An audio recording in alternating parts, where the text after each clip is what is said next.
Hello and welcome to another episode of Slay the Spire. I'm very excited about this episode because it's been a while since I've played. I went back to work this week. If you don't know, I'm a school teacher and I had 6 or so weeks off where I just got to literally do this all the time as often as I wanted. And now I'm back to work. First day of school is next week, so I had to go get ready for that on Tuesday. Today's Thursday. But I finally have some time to get a run in. So I'm excited just because it's like, oh, it's a little bit more novel to play this game since I can't just do it all day every day whenever I want. But I am a little anxious because I'm a little rusty. We have a win that we have previously recorded. It'll only be 2 in a row, although I will point out that 1, 2, 3, 4, 5, 6, 7, 8, 9. We've got 9 games here in a row.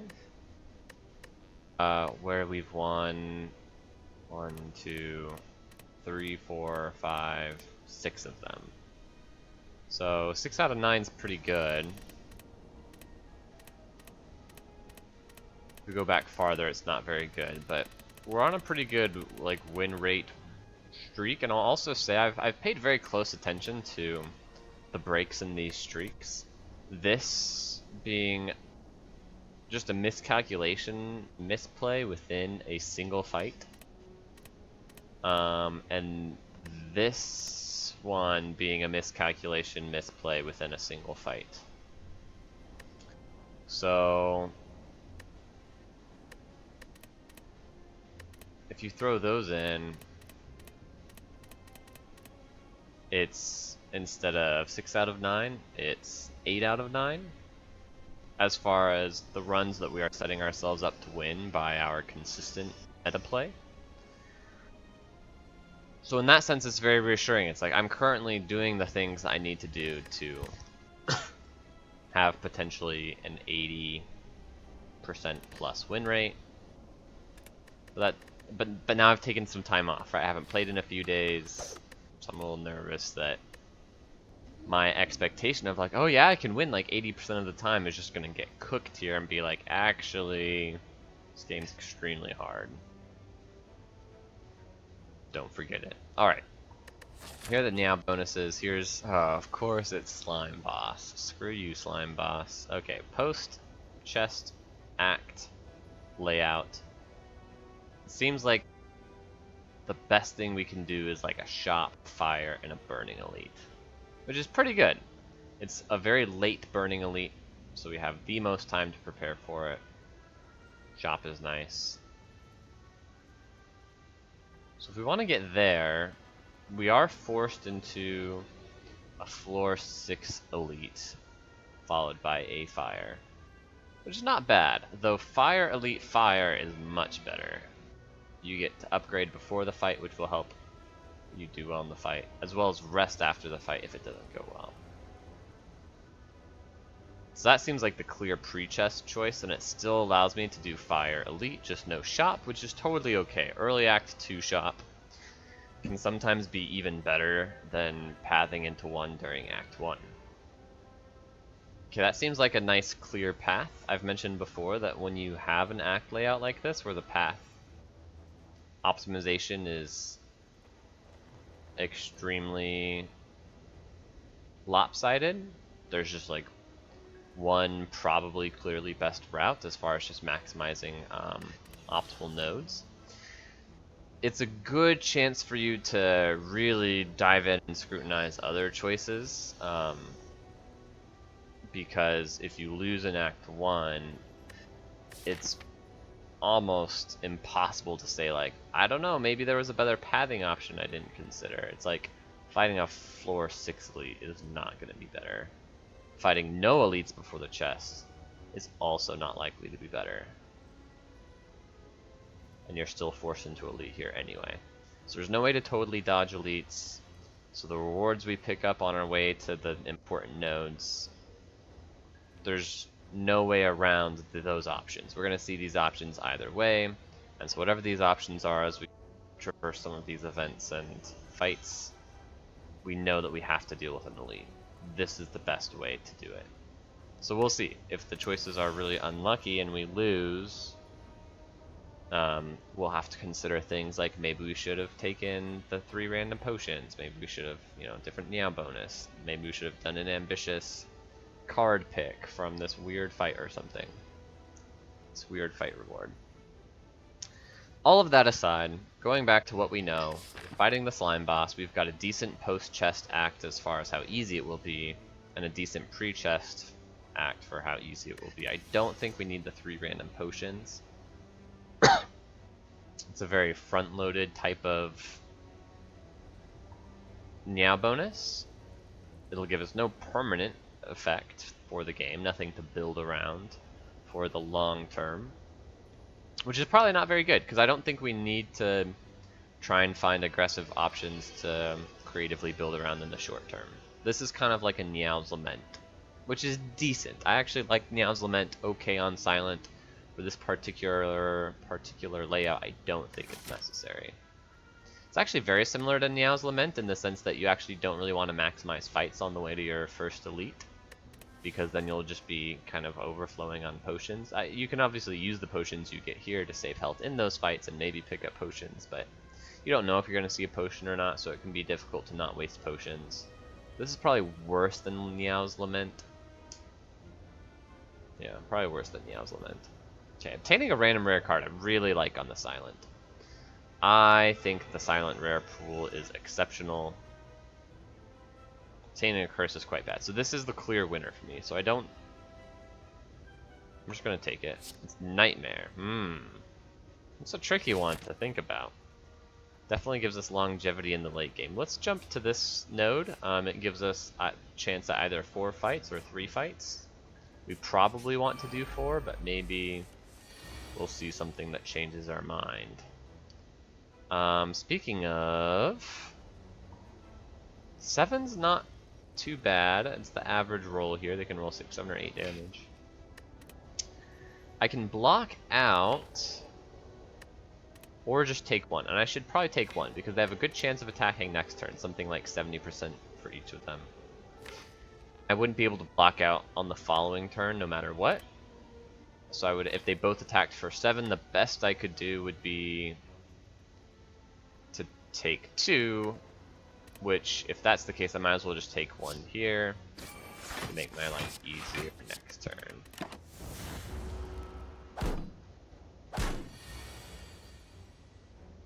In this case,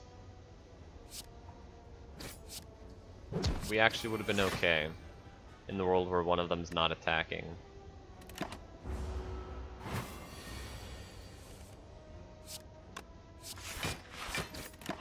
I wonder what the chances of that are. I do think it's a 70% that they attack. So, for one of them to be... For them to both be attacking, they just had to hit 2 70%ers, which is about 50%, 49% to be specific. So it's about a 50-50. Great potion, by the way. It feels very, very, very good. Love to see that. Okay, Dagger Spray is great against Slime Boss, in general. We should probably take Dagger Spray here. Yep. Okay, early potion that's extremely useful means maybe we should do more question marks. That way we don't have to fight a hard pool fight necessarily before this elite. I kind of like that. Maximizing life going into Slime Boss actually makes a lot of sense. I've noticed that a lot of times I actually bleed way more than I want to in the hard pool fights on my way to my first elite.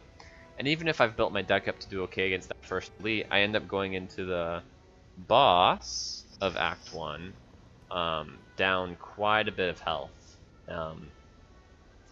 So yeah, let's do it. 11 HP is not very much to lose for what is a net 113 gold. So I'll take the gold.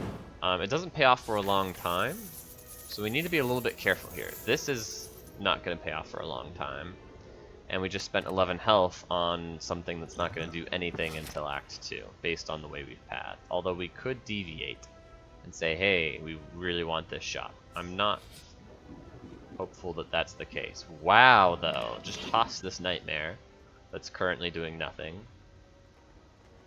Heal way up. Get 10 max HP out of giving them a rare, and you heal to full. So we go up to 76 life, which is a swing of 29 current HP, and the 10 max HP is like a long-term play.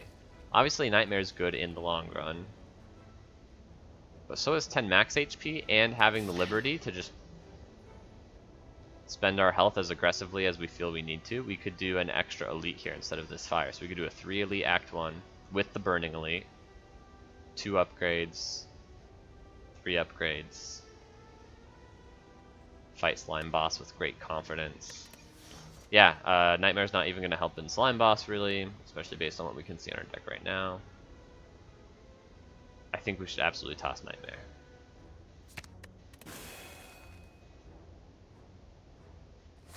Very interesting. I am a little hesitant because something I've definitely lost a lot of silent runs in Act 3 and 4 because I did not make my deck good enough against the really absurd, difficult fights at the end of the game.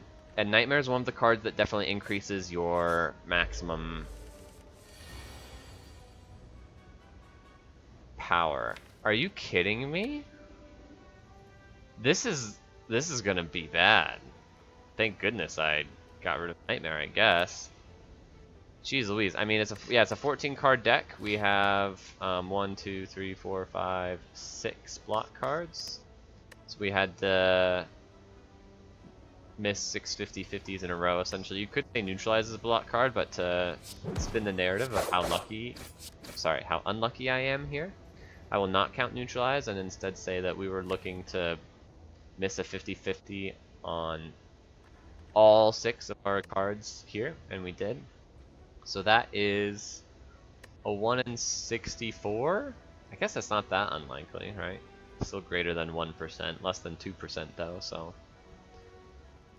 not good, but not crazy. It happens sometimes. Sometimes you take a forced 9 damage to Jawworm. Thank goodness for that extra HP, huh? Okay, also, we got really lucky here.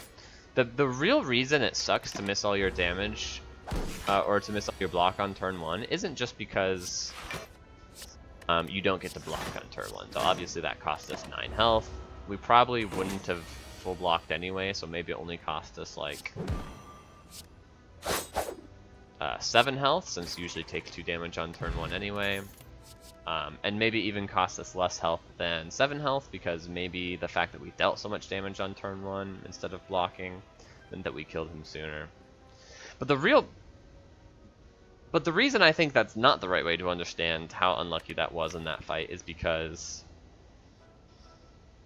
Jawworm is fairly likely to buff himself on turn 2, which means you are suddenly under a lot more pressure to end the fight quickly, because he will start dealing 17, 22 damage if he continues to buff, which you can't block out for.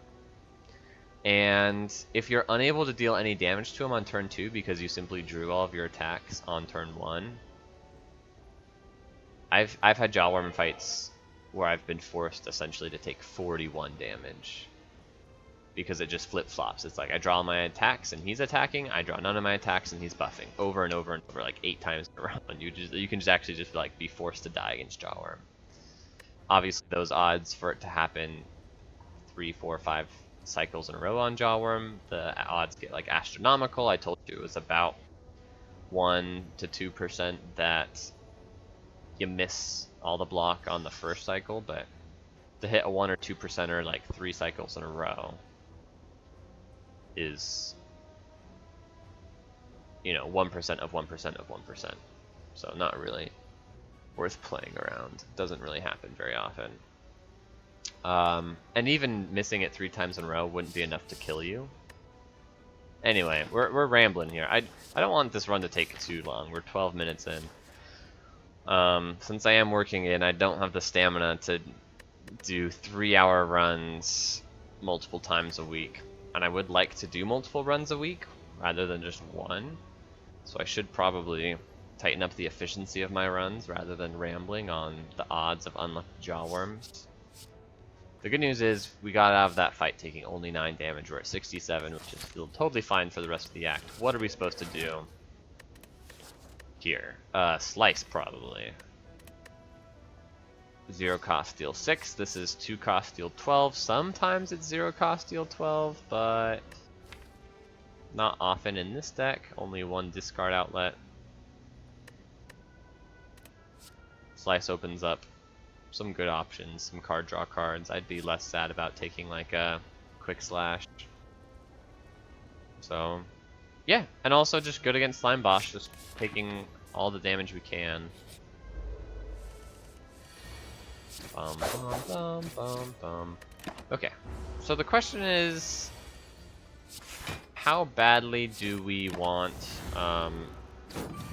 like how good is a shop? The question is about pathing. We can basically, this act, if we assume all else is equal, we can trade 1 fire for 1 shop. There are quite a few downsides to that. On top of, let's see, this is probably dagger throw. On top of maybe just preferring an extra upgrade over seeing a shop sooner, because it's not like we're not going to be able to spend this gold. Like, we'll get to a shop in Act 2 just fine. So trading a shop out for a fire, it's like, how good is a shop? It's not just about how good is the shop, it's like, how much better is a shop now on 200 plus gold, and then a shop in Act 2 on however much gold, compared to only getting to see a shop in Act 2 with like 400 gold. So the question is like, how much better is it to see 2 shops than 1? And this is a question I have a really hard time answering, just about Slay the Spire in general. My knowledge of the game is incredibly deep.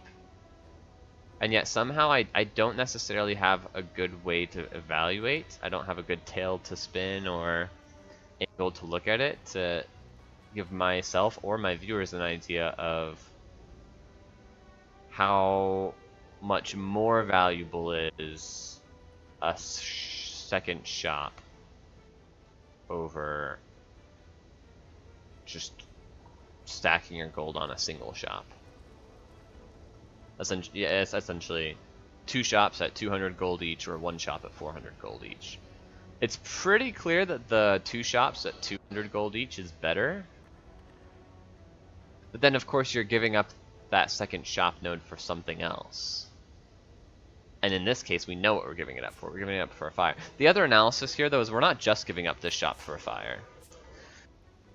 We're also, well, denying ourselves the option of a 3rd elite instead of a fire, which I think an elite is better than a fire if you can handle it, which our life total and potion bar says we can. Then also we have to fight this elite right now, rather than just getting a quick upgrade on dagger spray for this fight. So I'm gonna go right.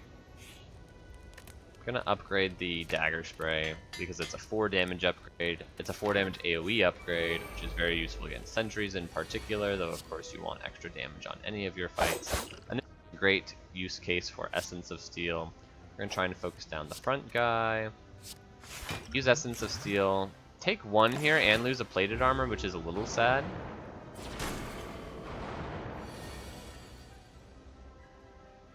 I think we're going to save the fire potion though, because this fight's not that scary to me, and I do want to hit this elite right here. So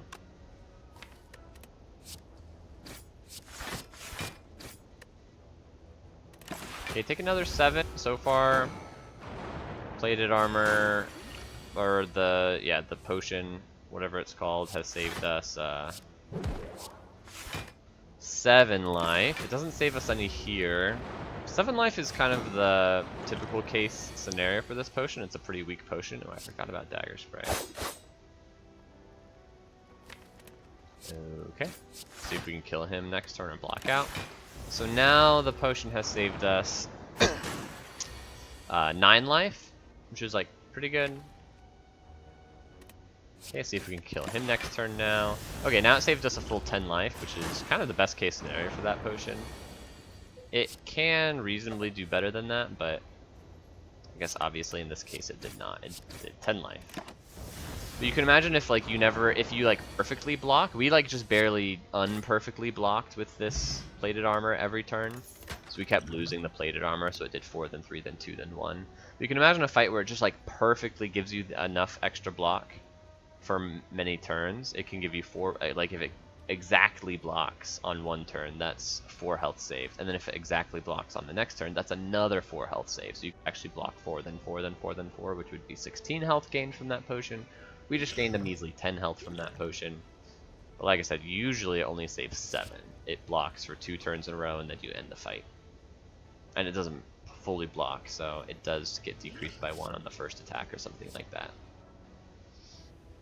Okay, finisher, all-out attack, tactician. Finisher seems very good with the slice, the dagger throw. We can build around it, pick up some card spamming cards. All-out attack is great, but it definitely falls off in the late game. And we already have a discard card, and we already have an AoE card. So, and we've already upgraded that AoE card to be dealing more damage than all-out attacks. We're going to take the finisher. And then we need to figure out what to upgrade. Oh, by the way, Tungsten Rod, it's a fine relic. It's not going to help against Slime Boss, so we're not jazzed about it, but it's okay. Probably finisher. This is a 2 damage upgrade per attack that it triggers off of, which is on average right now probably about 2 attacks. Like you can like play 2 strikes in a finisher. So that's like a 4 damage upgrade, but at its best, it's much better than that. Pantograph. Yeah, let's hit another relic. We don't need tons and tons of upgrades. Holy cow. This hand is good. Okay, how much damage is left in the deck? We've got 1, 2, 3, 4, 5, 6, 36 damage. So this is 32 plus 36 is 68. So that will kill Gremlin Knob.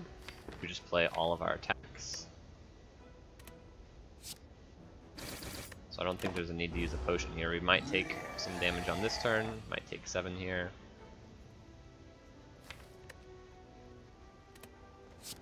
Okay, the question is, do I want to... yeah, we're 1 damage off if I don't strike. So let's not be 1 damage off, let's just strike. Obviously there's a chance that we draw the lethal with our last card here, but taking 7 isn't a huge deal. We would have gotten there, so whatever. Rip that 7 health. Warpaint's great though. Another dagger throw? 2 is pretty good actually. I had a recent run where I took 2 dagger throws and I was pretty pleased how... well, I was gonna say how much they hold up in the late game, but if I think back to that run, I think I almost never played dagger throw in the late game. But I do think it's good with finisher. I do think it's good against slime boss. Deadly poison's good against bosses in general, but not against slime boss. So a lot of times you're like, oh, I want to pick up deadly poison just as a card that I won't play in hallways, but now I know I have like a reliable boss solution. It's not a great boss solution, especially when we're doing so much physical damage here that it's going to be hard to position into a deck that can defend long enough against bosses to do like a weird poison stack. Something specific is the champ, right? A lot of times the question as to how you beat the champ is, it's like, actually I slow way the heck down against the champ, only deal damage with deadly poison, eventually he gets like 50 poison on him, and then I kill him in just 2 turns from half health, so I don't have to deal with the execute. Because the poison deals like 100 damage to him from half health, because I stacked it up enough. Which means I only have to deal 140 damage of physical attacks over 2 turns against the champ, which by that point in the game is like possible, for sure.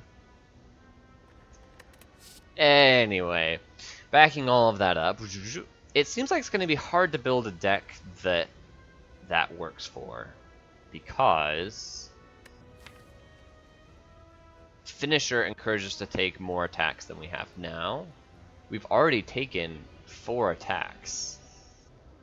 So our block density is low, and it doesn't seem reasonable for us to increase our block density very quickly when we know we're up against Slime Boss here, and then Act 2, of course, is another story.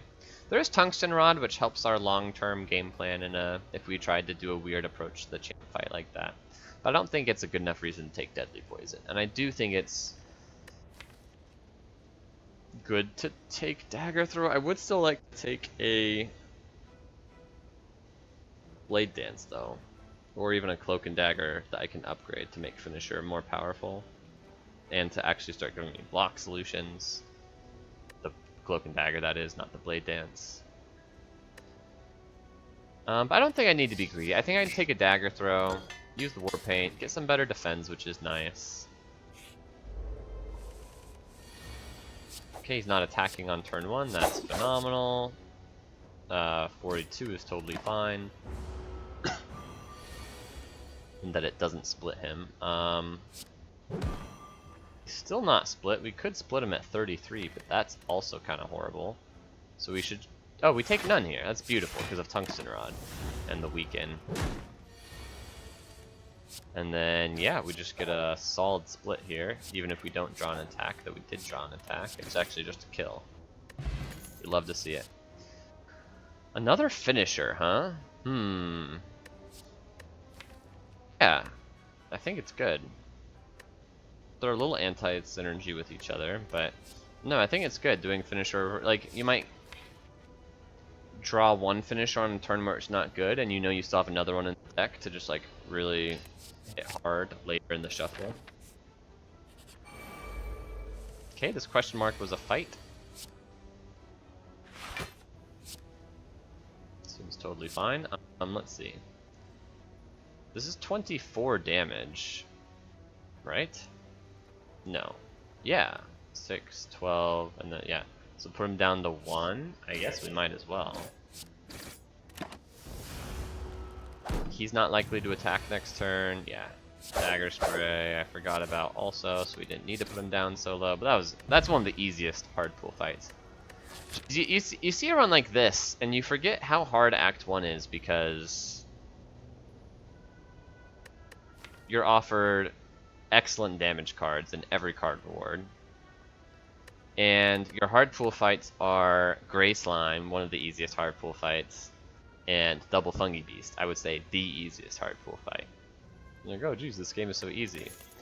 And then you go do another run, and you forget that Exordium Wildlife and Exordium Elites and Red Slaver and Gang of Gremlins and Gang of Slimes are in the game. Ooh, Eviscerate.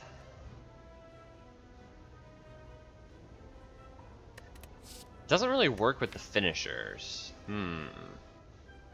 Does if I get some card draw and discard synergies. It's a lot of damage added to the deck though. Like am I becoming too weak in the long run because I suddenly just have no good way to block? I do have 2 upgrade defends.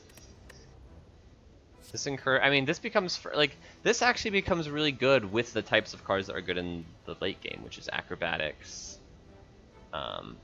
you know, tactician reflex, calculated gamble, prepared, and now you just have like a 0 cost eviscerate alongside all these good card draw cards that you kind of need an incentive to pick. And we have 2 dagger throws. I'm gonna take it. I think it's good. I think it's good. Masterful Stab is okay here too. Corpse Explosion is also okay, but I like Eviscerate better.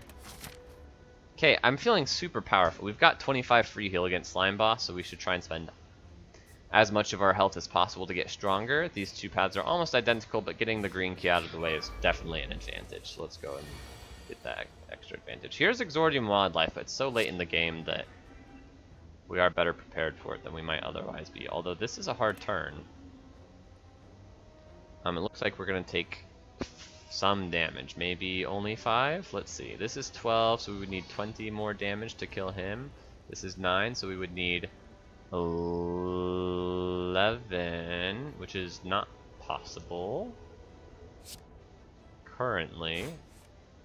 Yeah, it's not possible at all. So we should double defend, neutralize. We should save these potions because they're premium, and I don't really care if I take extra damage. Oh, we actually don't take any here. Though we didn't get to play the dagger spray, which is definitely a downside. Okay, this is a kill on him, and we full block here. Crazy. Ooh, I could have dealt 6 more damage to him. Didn't play that turn correctly. But it shouldn't matter. Yeah, it doesn't matter. Okay. Save our premium potions. We're not sad about missing Storm of Steel. Ah, do I take Endless Agony? It's so good with Finisher. Jeez Louise. How am I gonna win Act 3 with 1, 2, 3, 4, 5, 6, 7, 8 added attacks to the deck? Oh my gosh, look at this turn. So we've got 1, 2, 3, 4, 5. So this is gonna deal 40 damage. Okay. 1, 2, 3, 4. So this is gonna deal 24 damage. So you go here, the other ones go here. You finish off him, you finish off him. We look so strong right now, but we're not. Let's see if we can full block this. I mean, we're so strong right now. It's just like, I don't think we're especially likely to win the run. Oh, that helps a ton. Yes, let's go. Ornamental Fan is what we needed. Something that rewards us for playing an absurd number of attacks. Prepared is okay, and we can upgrade it. Helps with the Eviscerate. I think we should absolutely take that. I'm just sitting here getting anxious, because it's like, yeah, we can plow through Act 1 and Act 2, but we're really narrowing our window every time we take another glass cannon type of card. Just attack, attack, attack. We're really narrowing our window to find a way to even, not just like find the right cards to win a defensive late game, but to like pivot our deck, because it's not enough to just find the right, like, there are a lot of runs that you lose because you couldn't defend in the late game. But it's because you never saw like enough footworks and backflips, or because you never saw Nightmare and, you know, apparitions or Wraithform or whatever, or After Image and Escape Plans. Not that Escape Plan's like the After Image card to go to, but After Image is a great block resource, right? There are like 3 really clear block resources for Silent. Scaling, like late game sufficient block resources: Wraithform, After Image, Footwork. There are some other outliers, you know, Apparitions event in Act 2. There's also the Writing on the Wall event in Act 2, where you upgrade all your defense, and strikes is actually a surprisingly big defensive resource. But without any of those cards, it really doesn't usually matter how many other defensive cards you pick up. It's hard to piece together a defensive solution. There are some relics that solve that, though. I haven't really talked about relics. Or rather, my commentary here is kind of excluding the outside chance of relics, because there are some other major relic block solutions in the game.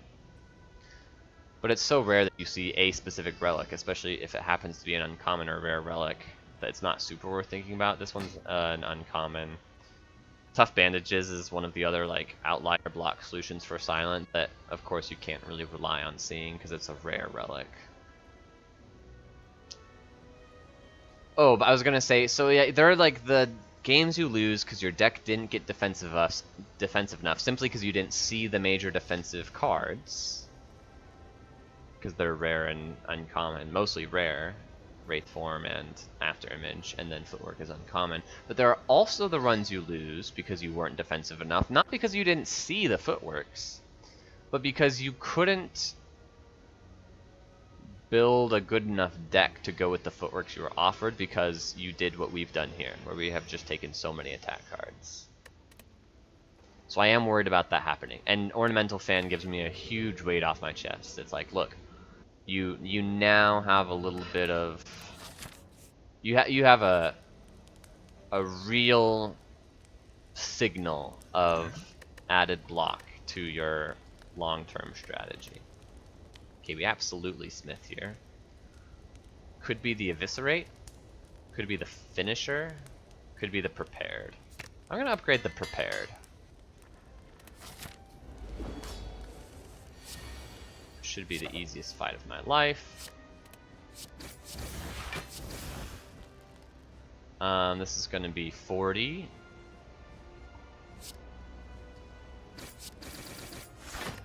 Down to 81. Nice. Excellent, excellent. Don't need you, because Eviscerate will be free. Split him at 39.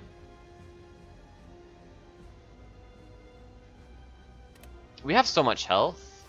I don't want to spend like tons and tons of health, but we do have so much health. I think we should save these potions. They're really, really good potions. And even though this isn't an easy fight from here, I do think we win it. So we take 8 here, and obviously, that was only 7. Obviously, taking damage is still bad. So even though there's end of act healing, we don't heal all the way up. So like, this isn't just like free damage to lose.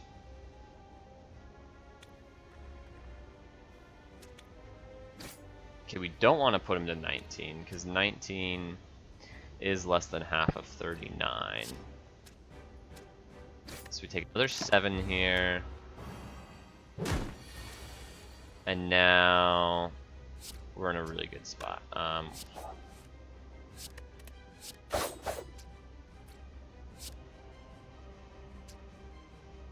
Let's do this. So yeah, if we take a total of 14, which is what we've taken so far, if that's all we take in order to save these potions, it's 100% worth it. 14 at the end of the act is only like 4 damage or something. 4 life going into act 2. Haha. Glass knife. Malaise is another one. I didn't mention Malaise, but Malaise is like a real defensive solution for the late game.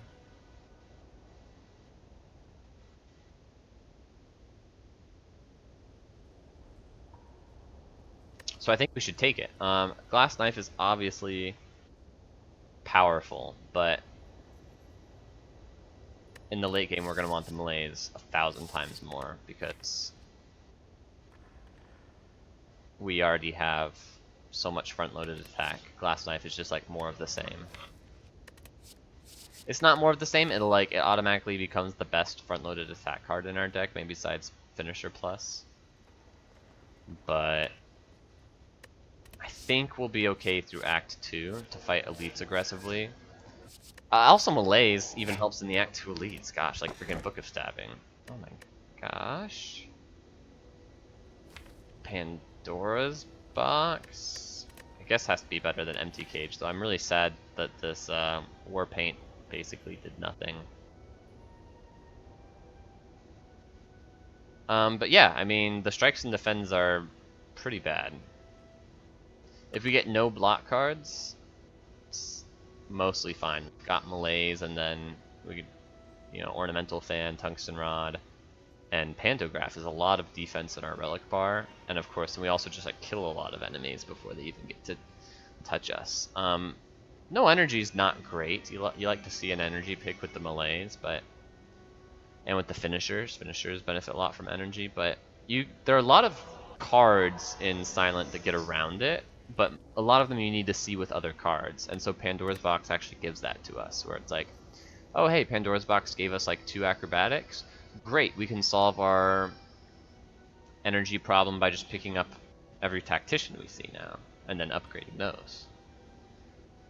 Oh, Pandora's Box gave us, tacticians, or there aren't that many other energy cards, admittedly. What other, we can get rare cards like Adrenaline. I think it's Pandora's Box. I don't think it's especially close, because these are pretty bad. Empty Cage is obviously good, but if you think about how it compares to Pandora's Box, it's so much worse. Would you rather get rid of 2 strikes, or 5 strikes, 5 defense, and then see a bunch of other cards? I want to see a bunch of cards. That's going to help us win the run. And Choker's so bad with Ornamental Fan, Prepared, Dagger Throw, Eviscerate, Finisher, Endless Agony, Slice. Every card in our deck is bad with Velvet Choker. A lot of people feel like that's always the case on Silent, but it absolutely is not. Velvet Choker is pickable on Silent. It's definitely bad. It's not a good boss relic in general. It's probably in the bottom 8 for Silent. Maybe bottom 5. Ectoplasm and Busted Crown are the typical really, really bad ones. Sozu might be worse for Silent, but that just depends on your deck.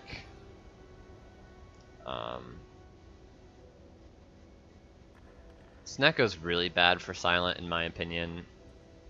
This is a really controversial take. Sneko Eye is one of the most hotly debated relics on the subreddit. I've been spending a lot of time on the subreddit this week, so I feel like my mind's been very sharp, even though I've been working a lot this week, and I haven't gotten to play Slay the Spire since whenever, Monday or whatever.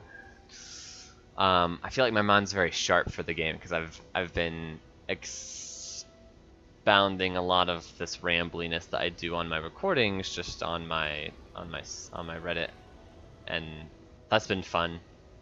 I like to write up my thoughts. I like this game. I love this game. Super good.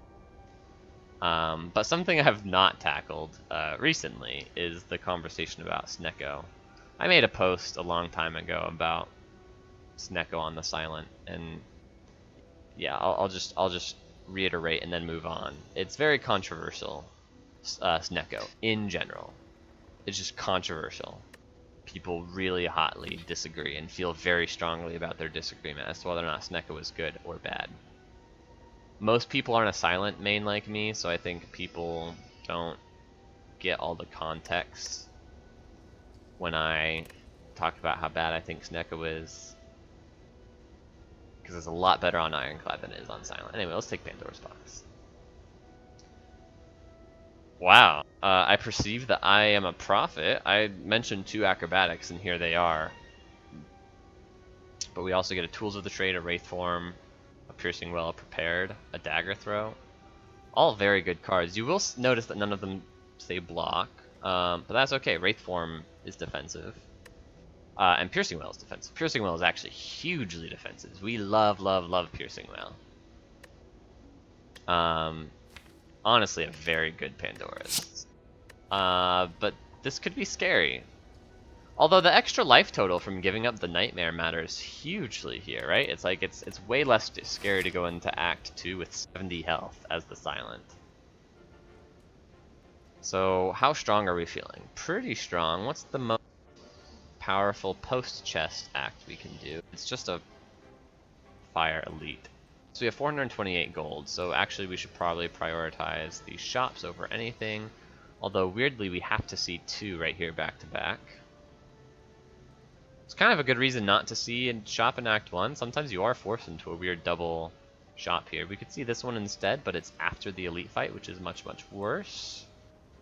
Although we do get the fire before the Elite fight, which is similarly good to seeing a shop before the Elite fight. I think I would rather see a shop before an Elite fight though, than a fire before an Elite fight. And with 428 gold, I actually don't mind 2 shops. So we get to do shop, Elite, shop, fire, as opposed to fire, Elite, shop. And then yeah, and then we can actually still still hit this fire Elite over here, which is really good. So I think it has to be this early shop here, because this shop right here leads into a worse post act, an arguably worse, or a worse post chest act, an arguably worse pre chest act. It denies us optionality. Yeah, more question marks in Act 2 is good, although I don't know how I feel about apparitions and bites in this deck. Definitely a little unusual. Okay, we don't need to do anything crazy here. I guess we can start with acrobatics because we have mana for pretty much everything. Because we can beacon here, and then Finisher is gonna knock him down.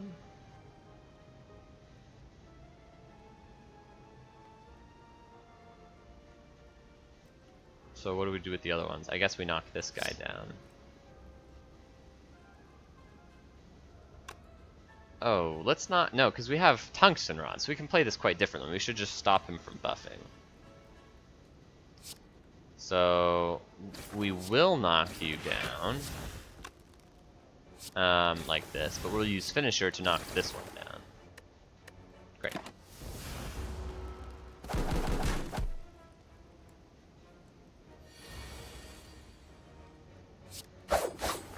Dagger Spray is great.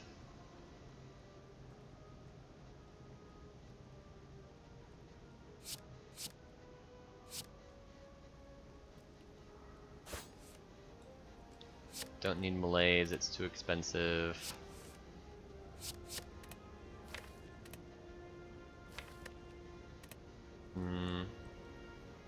Gonna take 2 here. No, we're not, because of...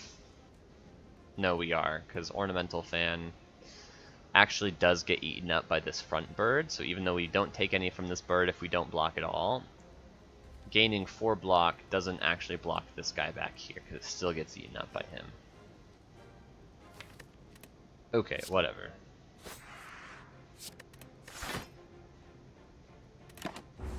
Take 2. Totally acceptable. Okay, this dude is very annoyingly attacking for 14. We can knock him down though, right? Just go boom, yeah, boom. Okay.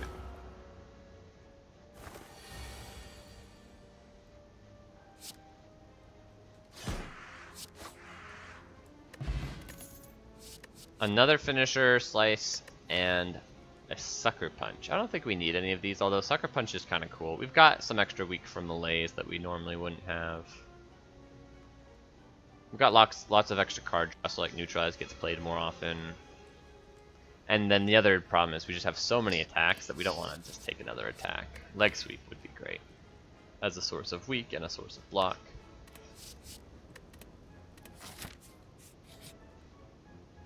Well, here it is. I mentioned it's like the weird thing about Act 2 question marks is I don't know how I feel about bites and apparitions. Here are bites. We lose a little bit of extra max HP since we gained 10 max HP, but it means that our life total after losing the max HP is higher than it would be, which I think is probably a more important advantage because bites is all about healing up. Oh, but this is unpickable because we have strike, so we would just be adding 5 cards to the deck, so we have to refuse. Okay, definitely sad about that. Definitely happy about this. I mentioned weak. This is nice free source of weak. Let's start with prepared. Okay, let's get rid of the Ascender's Bane and the tools of the trade. The Piercing Whale.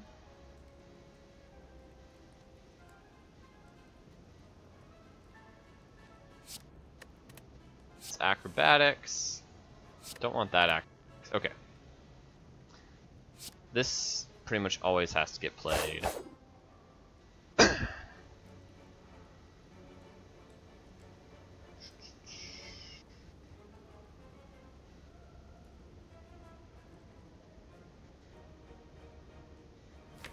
I don't know if it matters too much who we kill. A lot of I was thinking it's like kill bear first because people say to kill bear first, but I don't care if we lose 2 dexterity here. We don't have any block cards in the deck anyway. So we can just kill him because we want to kill him. Because he's attacking us this turn. But this is only 21 damage, so we would also need to neutralize. But that's fine, it's pretty efficient. That's only 2 damage overkill. I don't think we can do better than that. Can we? We've got 1 extra energy. We'll probably spend it on... Well, I guess I'd like to spend it on Poison Stab if I'm hitting someone else. Because that's 9 damage this turn, but 11 damage by the end of next turn. So yeah, we're gonna do Eviscerate, Neutralize. And then we kill Bear since he blocks himself, and this is just a damage race, and so we win the damage race by preventing him from blocking.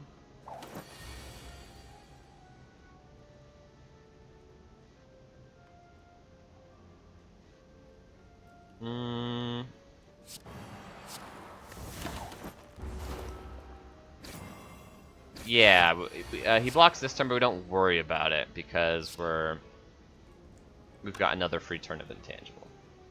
So we do it this way. I like this a lot. Dagger throw, we don't need the survivor. Dagger throw, dagger spray is great. We don't need the prepared. Might as well do it this way. Hit. Okay, and we should be able to kill Bear next turn. 0 damage fight, to be expected. We're very powerful in Act 2. So it's nice that we get to leverage that power to get a really good relic for the late game. Okay, here's some energy. I did mention that we want energy. Outmaneuver is probably my least favorite energy in this deck. It's definitely my least favorite energy in this deck. Holy cow. I'd rather see Tactician or what's the other energy one? Concentrate. Uncommon energy cards. This is a common energy card, which is actually pretty cool that the Silent has an uncommon energy card. I don't think we need the extra card draw we've got. Well, extra card draw is good because we discard so many cards. Like this is hand size negative, this is hand size negative. And then 0 cost, 0 cost, 0 cost. Sometimes 0 cost. So actually, like, weirdly, more card draw is still good.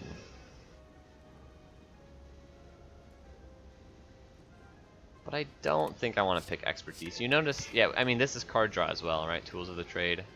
Although it's card draw that doesn't fight against Expertise. Kind of weird. But I didn't mention this in the last fight, but I thought about, should I play Tools of the Trade on turn 1? It's like, it's the best turn for Tools of the Trade. And because so many of the cards in my deck do the same thing, which is just like damage, wasting an energy to draw cards to just see more of the same really good cards in my deck that just deal damage, it's probably not worth it.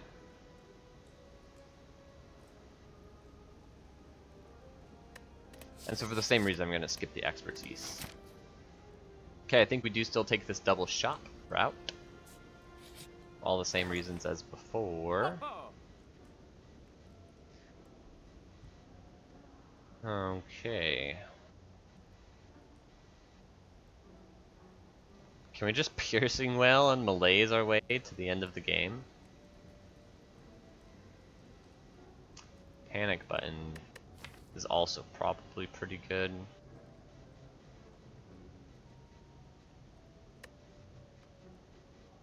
Moving Choke is okay. I like Panic Button a lot. Panic Button seems like the best thing to do here. And then after that we could save our gold, or we could just like scoop up a nice quality of life relic, which I think would be Bronze Scales. Helps in the heart fight, helps in the Act 3 boss fights. It is Champ, by the way. Could be a scary fight. Like Panic Button, Piercing Wail.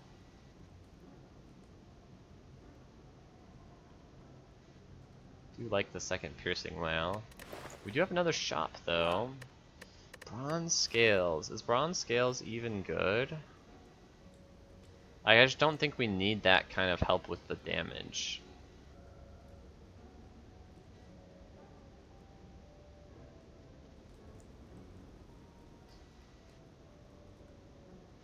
What would I remove? Choke? Probably Choke. Panic Button makes a lot of sense.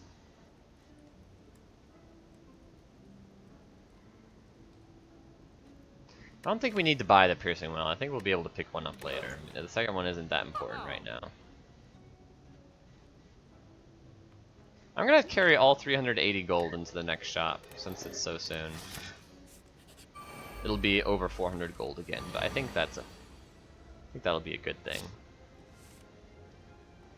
Okay, don't need tools or poison.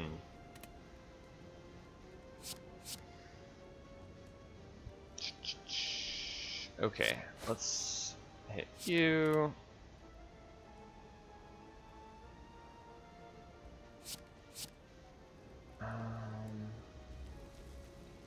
Yeah, so it looks like it's 1, 2, 3. So this will be 24 plus 21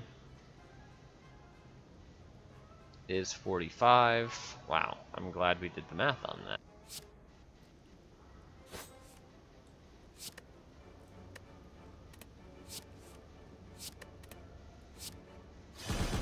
That is perfect. And then take 3 damage here. See, thank goodness for Ornamental Fan.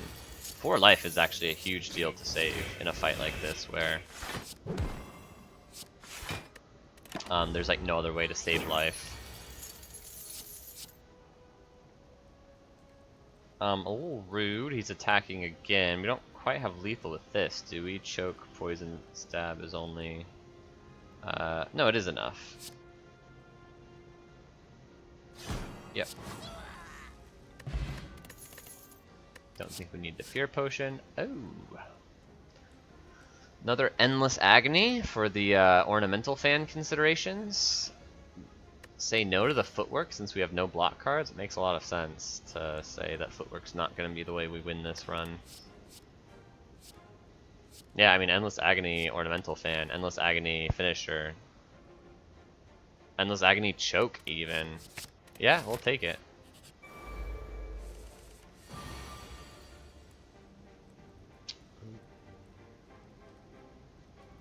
How hard is this fight?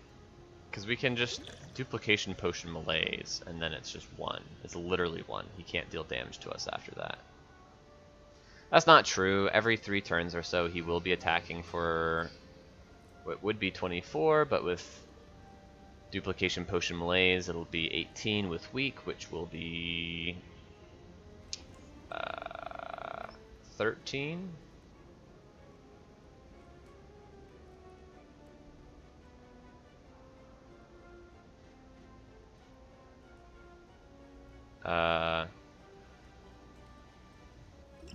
Which we wouldn't have any way to block besides Ornamental Fan actually and Tungsten Rod.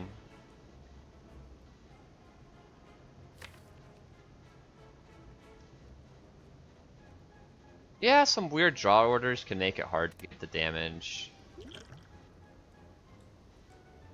Could just save this duplication potion though. Let's use the prepared, see what we draw.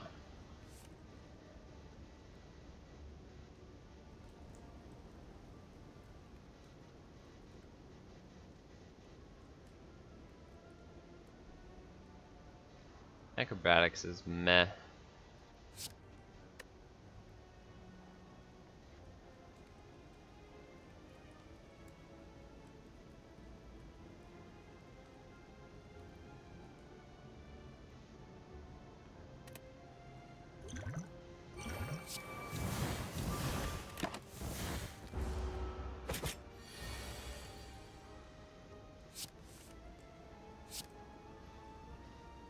Okay, that's the least amount of damage. Then we'll play everything that's the most amount of damage. He immediately hits us with the 13, which is okay. A little unlucky, so we take 8 here.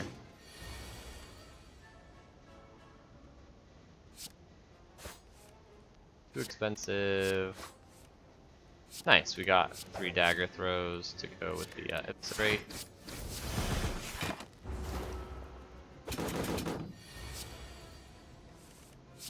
Boom, boom. Dagger throw, don't need that. I think we should eviscerate, and he should be dead very soon. Although this is another 13 damager. Yeah, we got him. Okay. Took what? 8 damage there. Meal ticket heals it right back up. We got a power potion. Another malaise? Yeah. Oh my gosh. Like a real legitimate way to win in the end game against Time Eater and Awakened One, maybe? Donu and Deck is going to be hard. Donu and Deck is going to be real hard. And we're just adding more cards. I do worry they're gonna start getting in the way. We've got these 2 acrobatics that we just need some energy output now.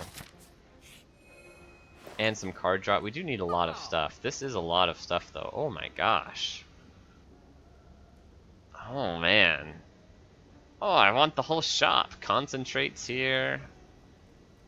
Ice cream though. That might be the most valuable energy card to see. Or it's not a card, it's a relic. It would cost us like all our gold. Buying rare relics is rarely worth it because they're just so dang expensive. We would have like 82 gold left. And these relics are premium. Orrery and Potion Belt. I think we're not going to need the Potion Belt though. I think we're going to need the ice cream way more than we're going to need the Potion Belt. Like more than twice as much, which accounts for the fact that ice cream is more than twice the cost. Orrery's really, really nice. 5 more card rewards. There are a lot of cards that really help us out. Some of which I already see. Although I could take ice cream and concentrate. That's got to be the play. I like that a lot. I didn't think very long about it after I like identified my favorite play, but I think that's okay.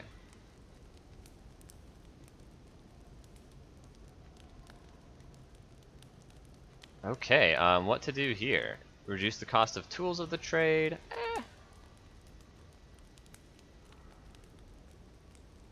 Increase the length of time Wraith form helps us out. Makes a lot of sense, since we can win a lot of matches, a lot of rounds just by stalling for ice. Happy Flower's gotta be phenomenal with ice cream. That's sucky. Dang, 3 shops in 1 act. We spent all of our gold on the last shop. Okay, well we just skip here. We know that we never get Bag of Prep and Dead Branch, but it's actually really sad. Those are both so good. Not Dead Branch so much, but Bag of Prep. But I probably would never buy Bag of Prep, so it's not a big deal. And now we know that we'll never get it, so it's good, I guess. Okay, we could upgrade tools now. We could upgrade acrobatics, upgrade prepared.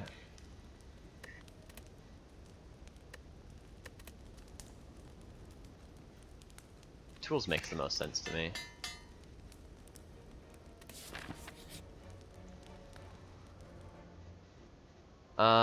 Okay, 3 extra strength on turn 1. Probably better than transform 2 cards. Do I want Jaxed? Or Jax? So with Tungsten Rod, this only loses 2 HP and gains 3 strength. 3 strength? 2 strength. 2 HP, 2 strength. Costs us a card draw though.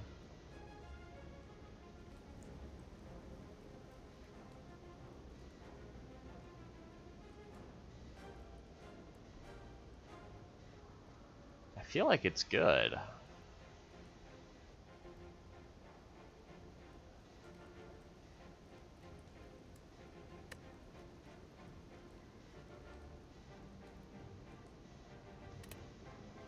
It's like damage scaling, right? This has a lot of front-loaded damage, but I'm actually thinking... So I thought about Donu Deca, and one of the reasons Donu Deca is so scary is because it's like... Malaise doesn't help us block against them. But it's like, oh, maybe that'd be fine if we just like rush them down, but it's like, I can't rush down Donu Deca. Right now I'm dealing like 100 damage in a couple of turns. But there aren't that many ways to do better than that. I've added some of the best damage cards already, and I can't afford to add any more, because otherwise I won't be seeing my Wraith Form Malaise's panic buttons when I need to, my Piercing Wells when I need to. It's like, what the heck do I do to make my damage better? Silent's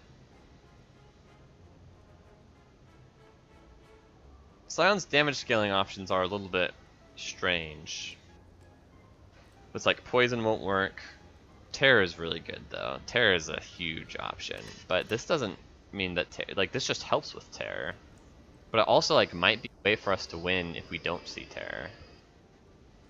Crazy. been a long time since I've taken Jax, especially on the silent.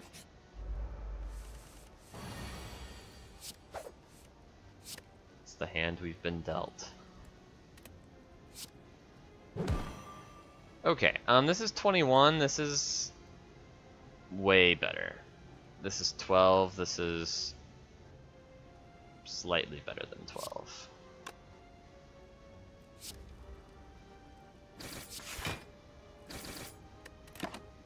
Okay, we spent all our energy, so ice cream's doing nothing, but oh well.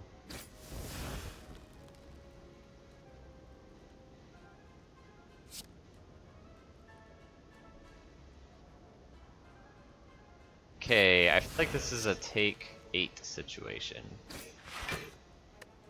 Save an energy.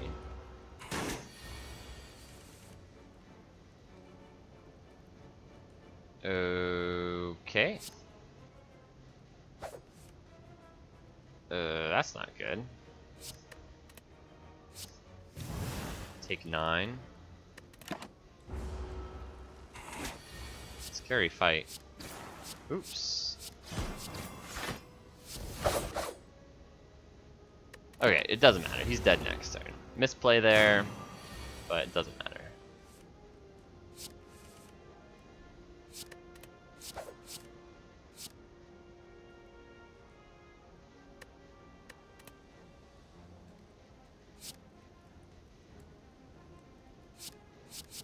What the heck? He's not dead because we're weak? We finally got there. Like, but he wasn't dead when I thought he would be. Dexterity Potion sucks in this deck. These cards kind of suck in this deck. I might just take a backflip because card draw is good.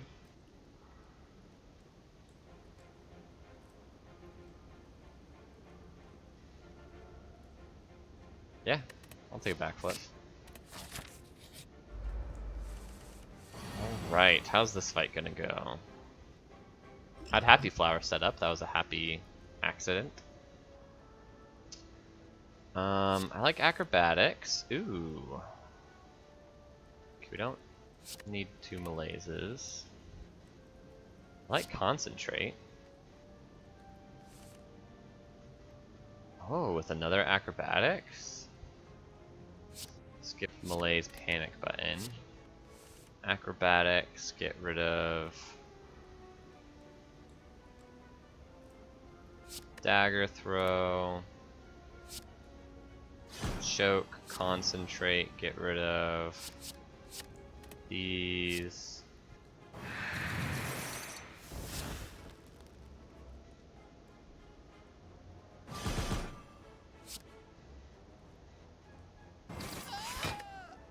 Okay, we take none on turn 1, though we weren't terribly efficient with our output. I am gonna Jax here.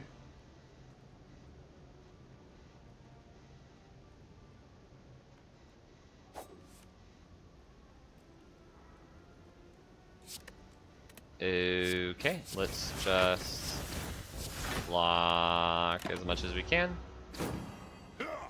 Take 3.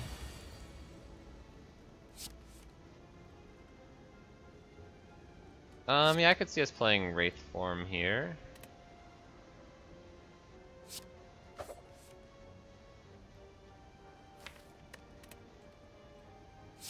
Yeah, we'll just Wraith form.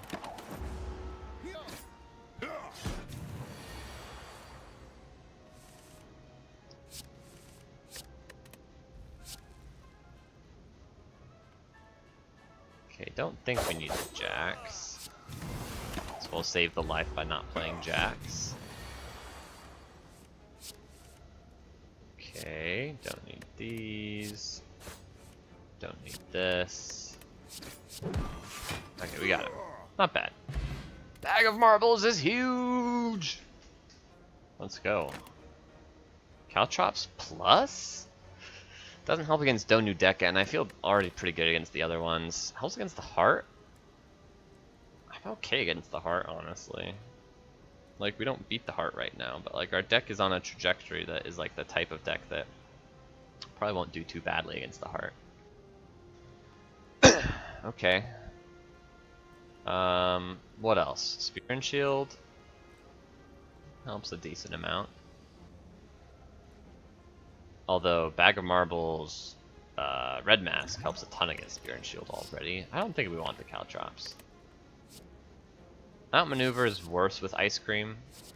Because saving energy for next turn, we already get to save energy for next turn. It is energy positive, but it's like...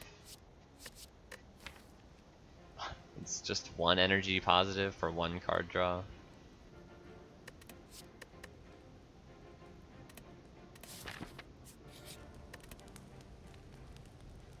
Speaking of card draw, though, I do think I want to draw more cards with Acrobatics.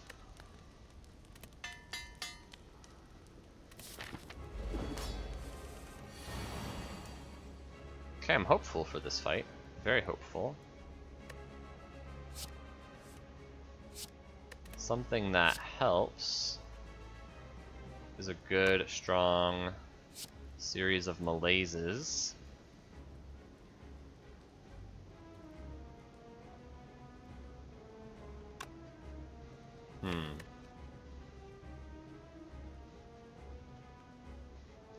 Technically, I can stack Ice Cream up and then dump like huge malaises.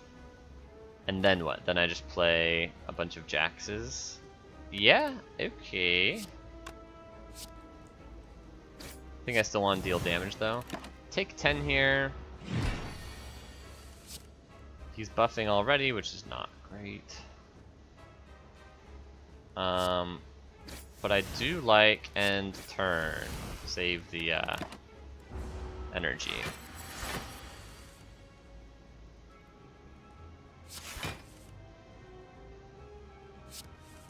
What's the other malaise? Do I just drop it?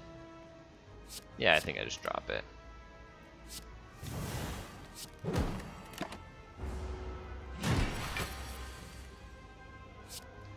Tools of the Trade is great. Poison Stab is great. Concentrate is good. Got tons of energy now. We do put in an Ascender's Bane back in the deck. He's buffing again, that's quite bad. Neutralize is... well, Prepared's not very good. Let's just Jax, Neutralize, Endless, Dagger, Finisher.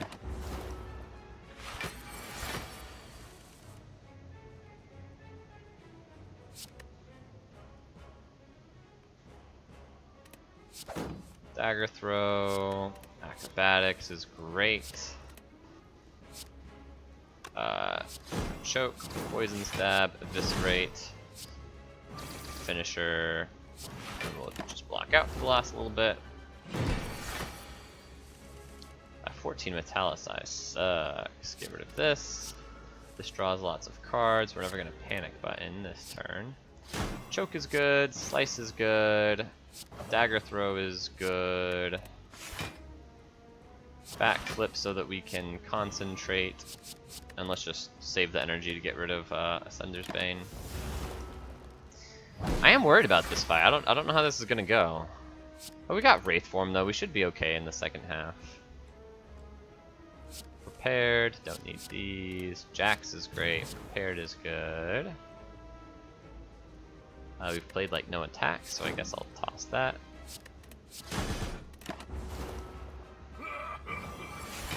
Super weird. He's gonna purge all this debuff.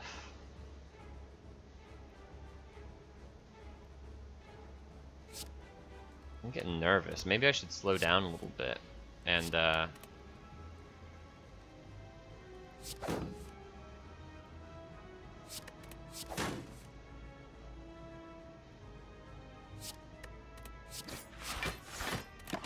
just block out and play Jax more.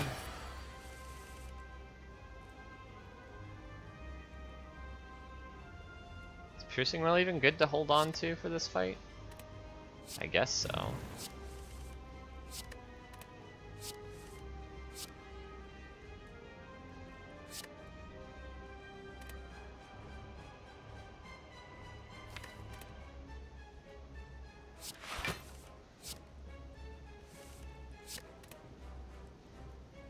Like, how much damage is this? We've played no attacks, but we could play 1, 2, 3, 4, 5, 6 attacks. And then finisher for 9 times 6, which is 54. Choke also gets 1, 2, 3, 4, 5, 6 card plays, so 6 times 3 is 18. So 54 plus 18, 64, 72. Plus 27 is 99, 105, 116, 127, 136.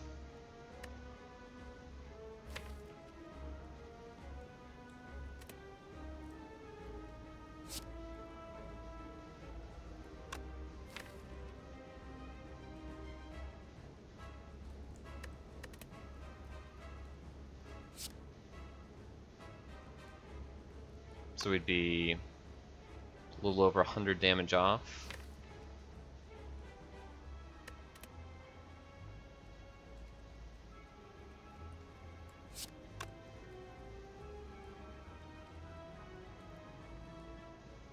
That last 100 damage is tricky. Wraith forms in the discard pile.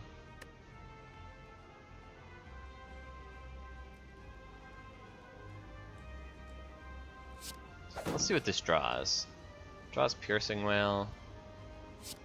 I'm gonna say no. Now Piercing Wail is in the discard pile. So the execute will happen in 2 turns if we go all in now. And we won't have Wraith Form or Piercing Wail for that. So we can just wait.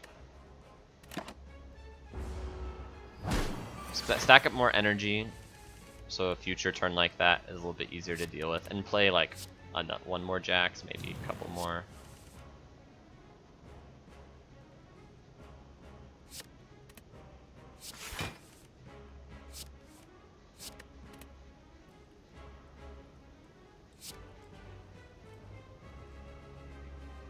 Okay, skip a shuffle with these cards, probably a good thing.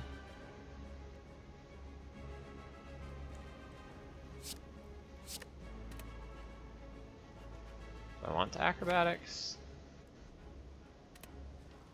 Yes.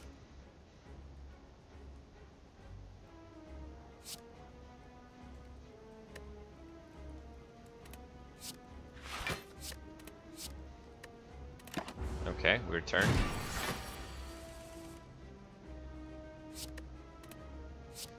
Another Jax. Sure, let's get a little bit more damage in there.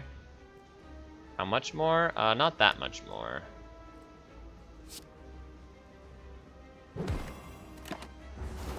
Okay, we're getting close to split. Don't want to Wraith Form. Acrobatics, what are you gonna draw me?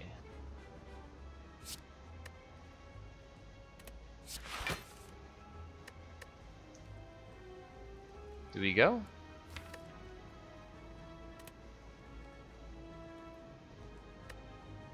Let's see what prepared draws. I think we don't go. We don't have the finisher. But we've got a decent one coming up. It's okay. It's not great. I say we do go. All in. Not good, but we'll live. Yeah, we're good.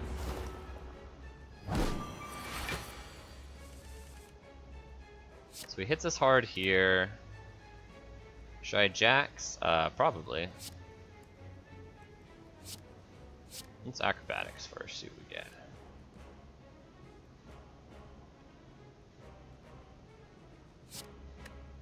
Okay, yeah, let's just Jax, slice, poison, stab, eviscerate. Oh, this is just, I didn't need to Jax. That's okay. That's okay. Jax is awesome in this deck. Holy cow. Phantasmal Killer is awesome in this deck. Holy cow. It's a lot of damage.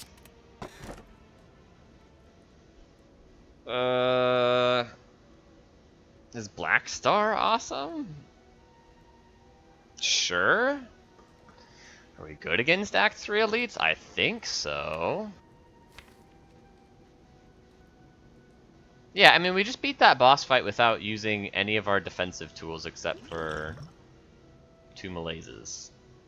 I mean, yeah, we did take 22 damage, which we don't want to be doing in elite fights. But in elite fights, we can just, like, play Wraith form. And then trust that we'll kill in time.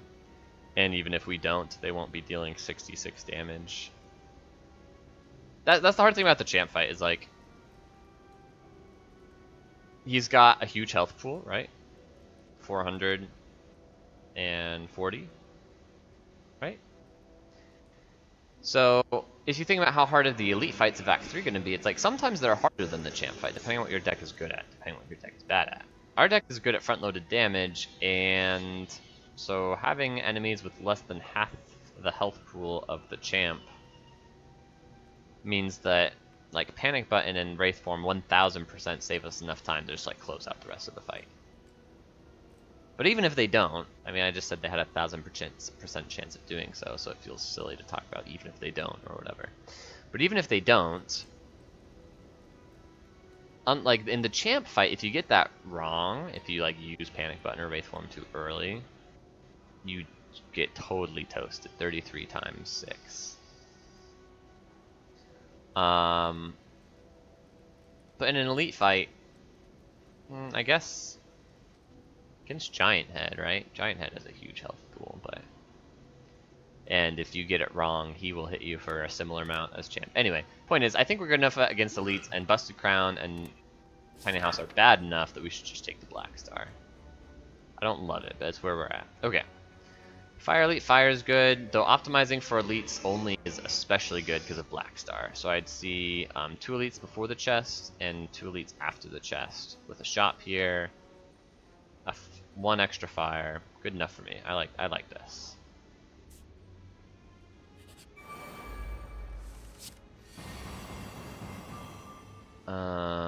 Okay. Can we kill you, is my question. I mean, this just does it, yes. We can kill you. Can we Phantasmal Killer and kill you? Choke Phantasmal Killer with a couple Endless Agonies? I think so.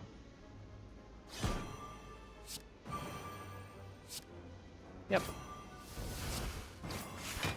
Okay, these guys should be pretty easy. We'll just Wraith form at some point and then just finish them off.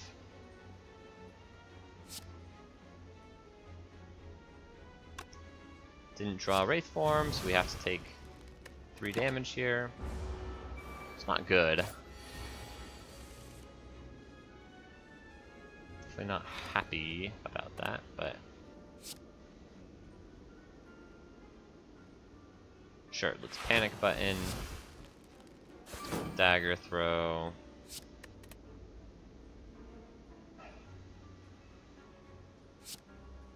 Finisher. Take none, but deal very little.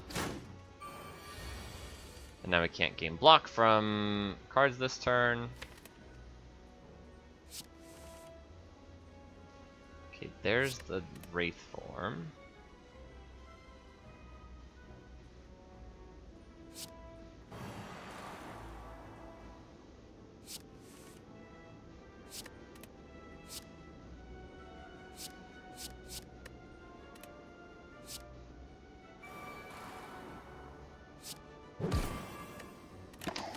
Okay, take no damage this turn. We've got 2 turns of intangibility.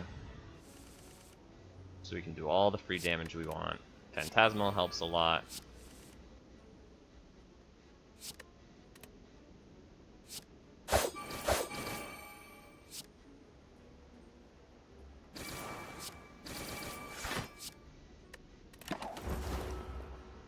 We're getting there.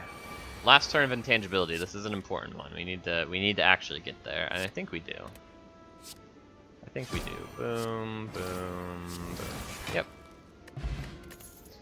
Okay, we don't need this. Deadly Poison's just such a small drop in the bucket to the physical damage scaling that we're doing. Not what we want. Glowing Tesseract? Yes, there are lots of cards that are good. I'll take 10 damage. We get to heal back up at this shop for 15.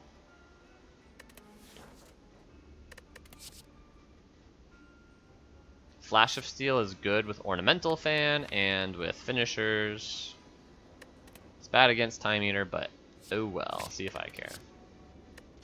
Apotheosis. What does this upgrade to? 3 strength gained. Yeah, Apotheosis seems very good to me. I like Apotheosis.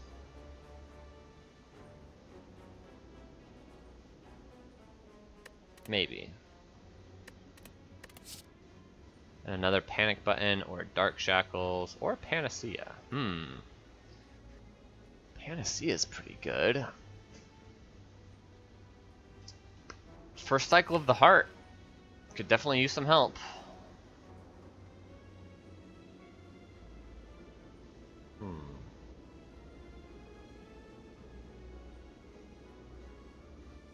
Dark Shackles, though, is very useful.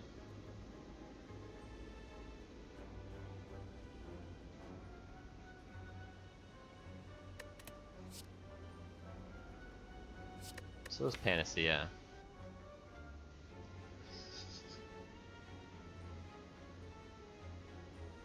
Panacea is only a little useful, right? I mean...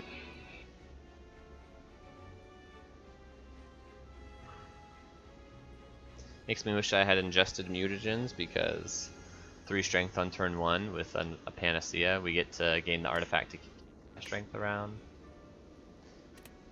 But I mean, it's still just so good, but so is Dark Shackles, right?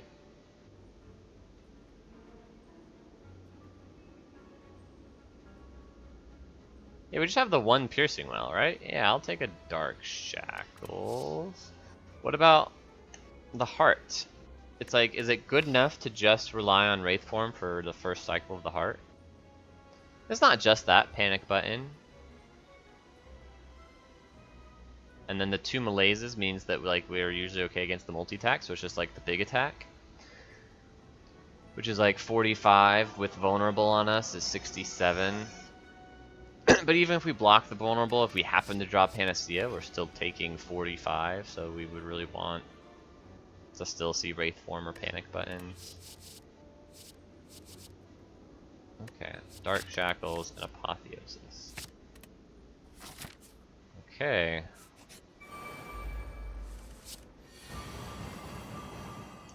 Should I Jax here? Do we need to in this fight? Maybe not. This fight doesn't seem too hard. This actually is a hard fight. I don't like this fight. I'm gonna gain some help. Give me some help, please.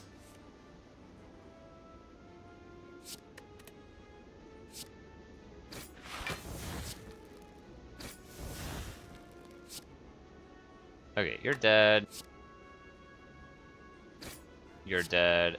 Okay, it now looks a little foolish, like we don't need the help, but keep in mind we used Jax to make that turn so effective. Can we kill him this turn? I really hope so. I don't think so though. 14 plus 14 is 28, 34, 3 times 4 is 12, so 42, 53 damage. Anything change that for us? Yeah, a few things. Well, that didn't do it. Oh, screw this fight, I'm just gonna use the potion. Hold on, I should probably take a break. I'm playing in a way that is like, not conducive to winning the run, right? I just voluntarily put myself in a position to take 9 here or use a potion, like that's dumb. I think I should use the potion because the fire potion is really outliving its stay. It's not going to be incredibly effective. It's good against Reptomancer for sure, but I might just get a new potion here anyway. I don't remember if I got a potion in my previous fight. Like I'm getting very sluggish here as far as making sure I'm making every decision correctly. Like, this wasn't a hard turn to think of. I don't want these guys to come back, so I thought I'd go for the lethal. There were, like, very few cards that gave me lethal there. There were quite a few that gave me a way to block, though, right? It's like, if I got Dark Shackles there, then I don't take anything. If I got Neutralized there, then I don't take very much.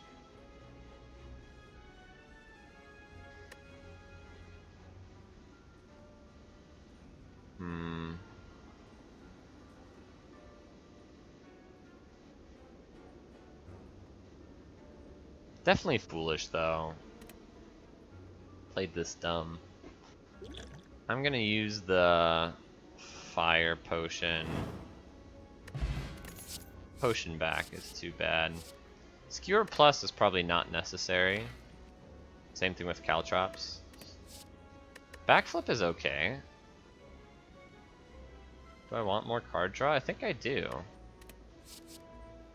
Take a backflip.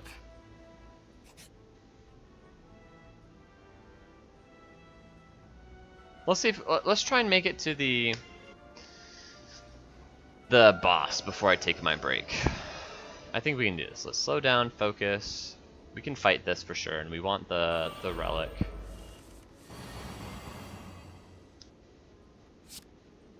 Prepared. Malaise is not very useful. Survivor probably doesn't need to get played this turn. Dagger throw, toss. The dagger throw. Backflip. Nice. These guys are toast.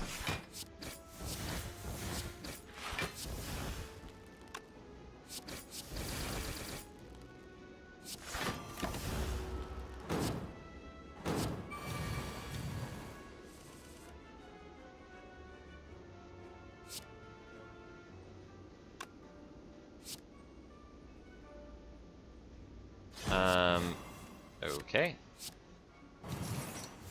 We do take 6 here, but there wasn't really a way around that. 6 is acceptable. Winged boots? We don't need a piercing whale since I took the panic button. We don't want to bloat our deck too much. Or not panic button, since I took Dark Shackles.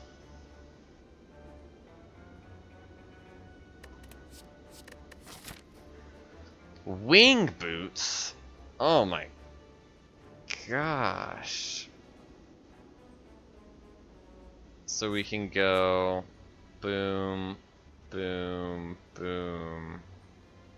It's a lot of relics with the Black Star. If we can fight these fights. Here's hoping.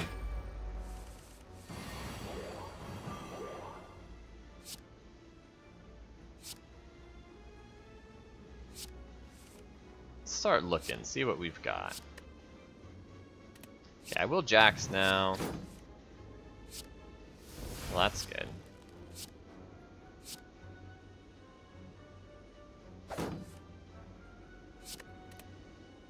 I kind of like this. Panic button, dagger throw, concentrate. Lots of damage. Wraith Form still in the deck, which can give us the next push for damage we need. They're not attacking, thank goodness.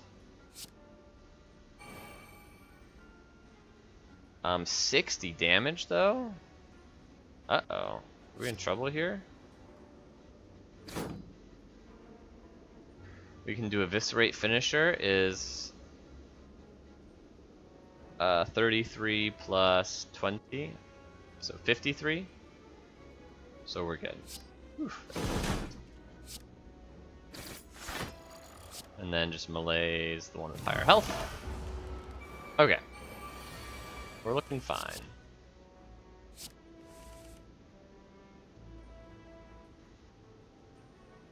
Uh-oh.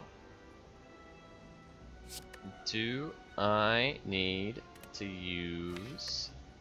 No, I don't. Not necessarily. The energy potion is what I was asking myself.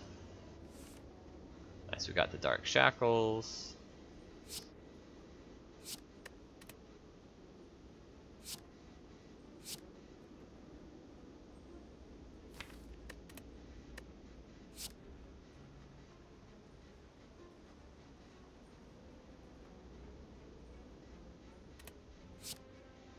I guess Dark Shackles is less useful than Piercing Well, because Piercing Well can stop both of them from hitting us.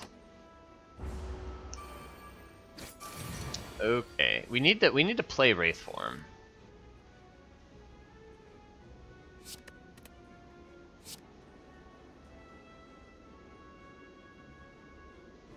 So we don't need to play Malaise, actually.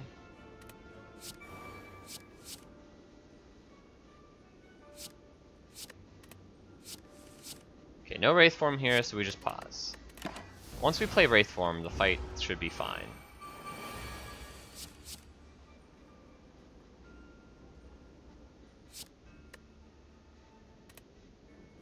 That's too bad. No Wraith form.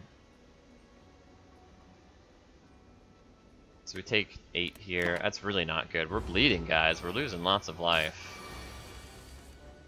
It's the Wraith form. Took your dang time.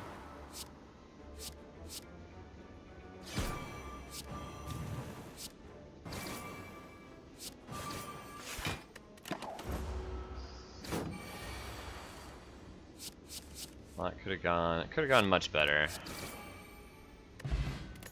Should have used the energy potion because now we're offered a ghost in a jar, which is phenomenal. But I can't be upset about how that fight went because we did get a ghost in a jar. I don't think I want to blade dance at this point. It is cool with ornamental fan, but it's bad against time eaters, bad against the heart. We've got the output we need. We just need to. I think our consistency is a little bit scarier than anything.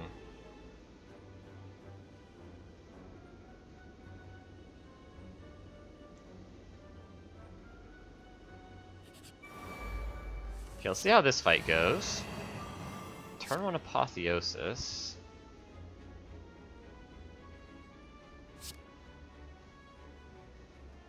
Or we just go hard, Wraith form Jax.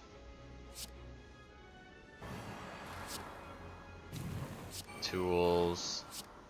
Endless. Just we're intangible for 3 turns. So all of these daggers are gonna kill themselves on their own.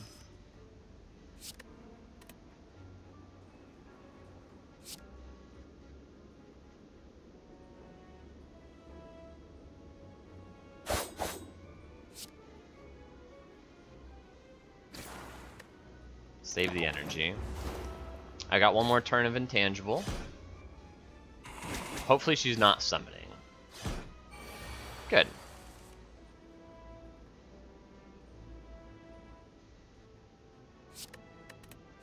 Acrobatics.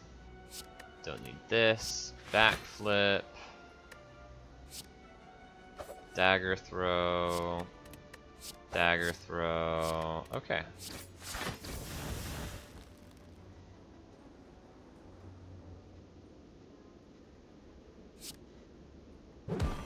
Actually not as good as I wanted. That's too bad. But we end with some energy here. She's down to 84. We're out of intangible though. Okay, she's summoning, so this is a good thing. Nice. Phantasmal Killer is also a good thing.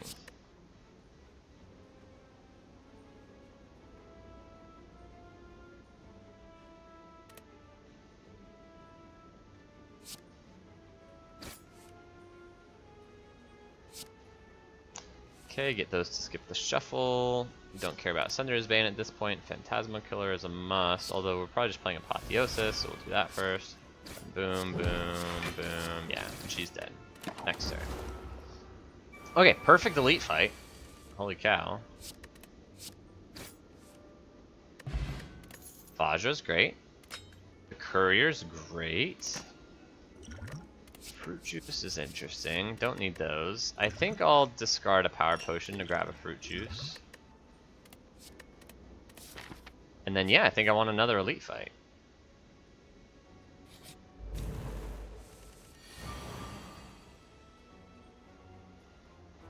Okay, let's start with a dagger throw.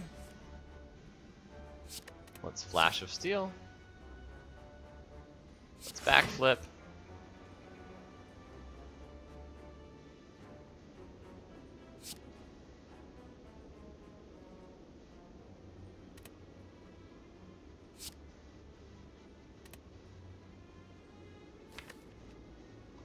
I think we should Apotheosis. Concentrate. Don't think we should panic, but why not? So we can backflip and survive our next turn in the event that we're getting hit for 45. Yeah, that's a pretty good reason why not. We're only taking a little bit. 4 damage, yeah. You can deal 4 damage to me, guy. I give you permission.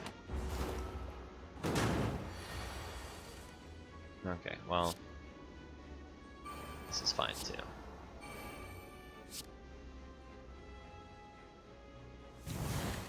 Malaise is actually quite nice there.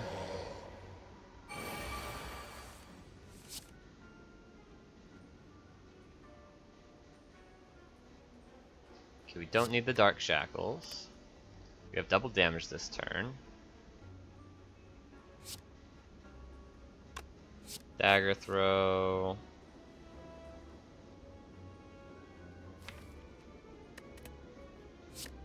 Prepared, I guess. Look for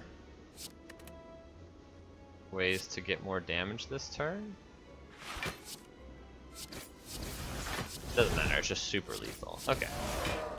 Great, we took 4 damages all. Centennial Puzzle, huge! Huge! Molten Egg, doesn't really matter. Fruit Juice gets drunk so we can take the Distilled Chaos. Okay. The reason Centennial Puzzle is huge is because, like, we need card draw, but, like, we can't really, because we never took an Energy Relic, we can't really afford to just, like, add card draw indiscriminately to the deck. We've added a couple of backflips, and you've noticed they're, like, kind of mediocre.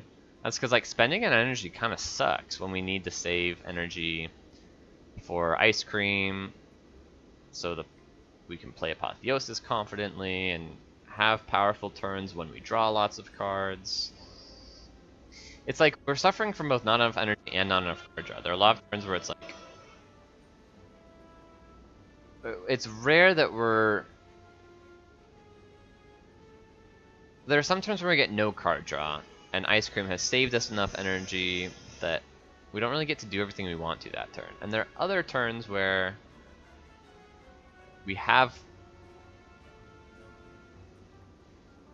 card draw but not enough energy. Anyway, this is card draw without spending energy, which is like one of the rarest things to be able to do in the game, and that's really nice. It can be hard to take small amounts of damage though with Tungsten Rod.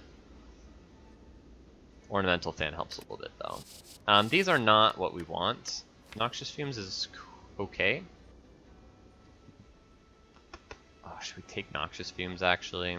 Ah, dang, I think we're supposed to take Noxious Fumes. I shouldn't say dang, maybe I think I'm happy that I see Noxious Fumes here. A big reason why is second Cycle of the Heart, being able to land Dark Shackles or a Piercing Wail by peeling off the artifacts in time. Can be pretty hard to do in a deck like this, right? The Poison Stabs help. Poison Stabs definitely help, actually. But it's good against Time Eater, right? It's pretty slow against Time Eater. I'm gonna say no. I'm gonna say no Piercing Wail. Mostly because of these Poison Stabs helping against the Artifact Heart thing I was thinking about. Okay, so we got 3 more elites here if we just want to keep doing elites. Okay, this fight again. Once again, Wraith form on turn 1.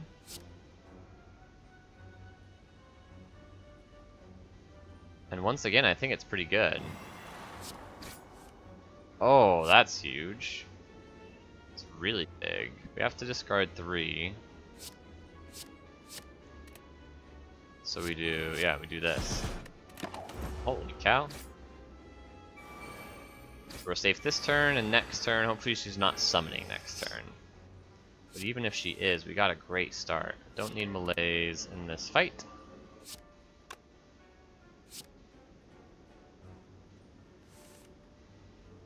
Lays in this fight. Slice, Endless Agony. Still have a finisher in here, so we can look for it. But we'll look with the dagger throws instead of the backflips. There's a Jax. It's free, actually, to use Jax. Okay, not the most explosive turn, but you see with one more free turn, she's at 59. We probably get there. Potent piercing well, that's for sure. Start with this, see what we draw. Don't need those, that's for sure. Okay, so it's just Apotheosis, hit, hit, hit. Hiya! And you're almost dead. But not guaranteed next turn, but we have Panic Button next turn in case that she's not dead.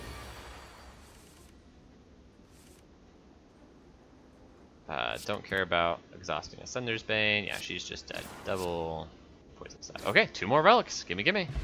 Letter opener, ceramic fish. Doesn't matter too much. Maneuver plus.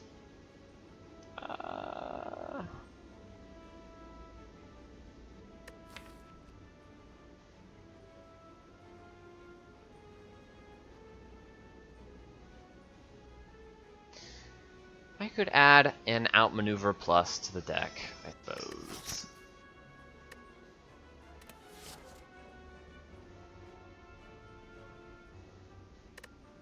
Or an acrobatics. Yeah.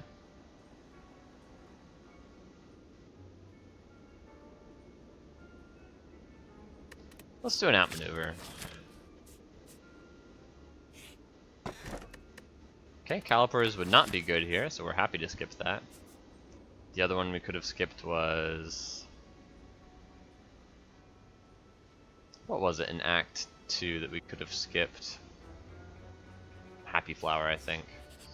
Very happy to have Happy Flower. Okay. Let's do Dagger Throw. Okay. Prepared. Okay. Dagger Throw. I think we're just doing maximum damage here. 100 damage on turn 1. That's pretty good.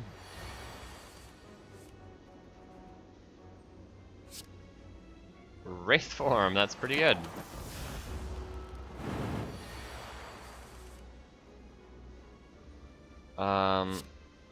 This is not pretty good, but what can you do?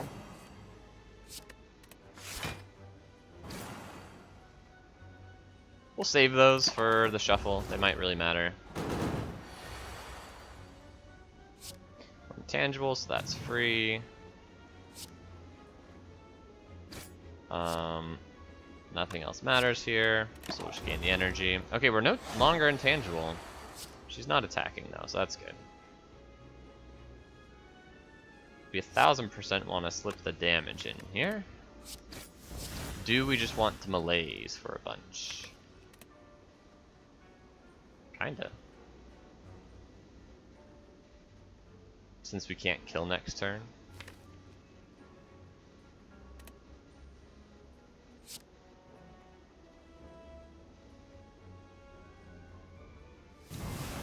So if she's doing the multi-attack, we're totally safe. If she's doing the big attack, at least we're taking less than we would. She's doing the multi-attack, thank goodness.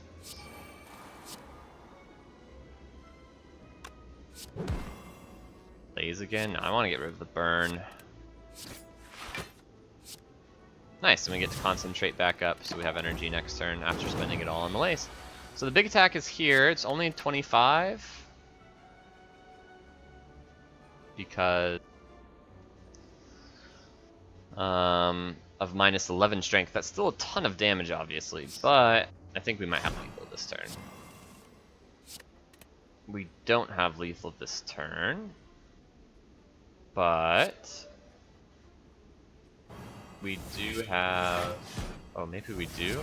We do have lethal. Crazy. Because of the letter opener. Darkstone Periapt does nothing. The boot does probably nothing. Colorless Potion is probably worse than Distilled Chaos. Second Phantasmal Killer.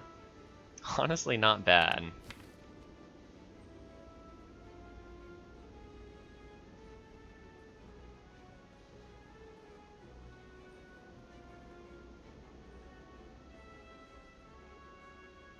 I don't think we need it that badly.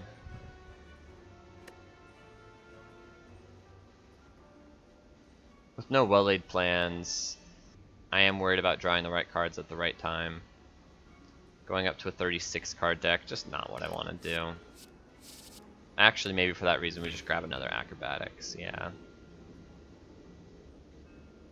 I skipped it over the outmaneuver, but I do think an Acrobatics is still positive in this deck.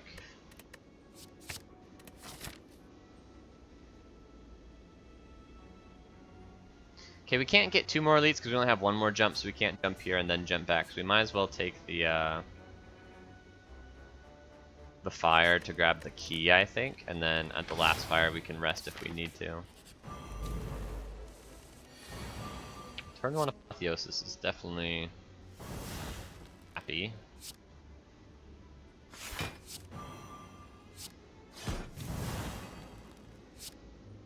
And then we'll just play the rest of his hand. It's a decent start. Don't need the panic button. Don't need the piercing whale. Dagger throw. Okay. Okay, and we get to draw a little bit extra here with the Centennial puzzle, which is probably a very good thing. Don't need the Dark Shackles.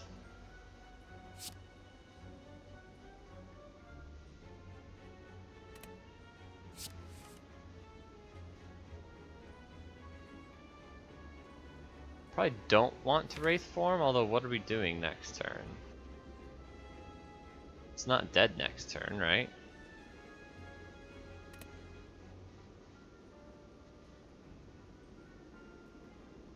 I think this is going to be a Distilled Chaos turn, or a Distilled Chaos fight. I'm going to have faith and toss these. We're going to choke.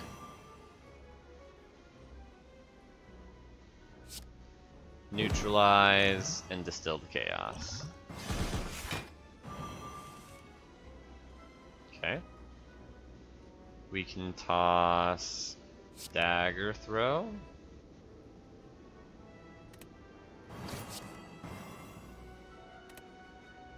Jax is good.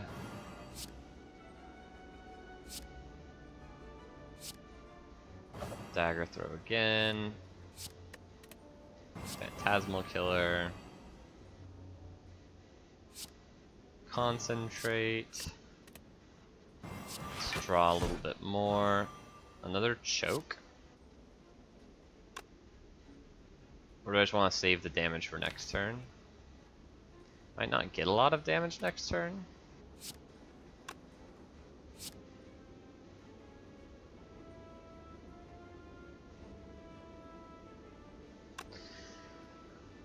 Oh, this is tough. I don't know what the answer is. So choke, I guess when you don't know, you should start doing some math. So choke is 33, 21, 21.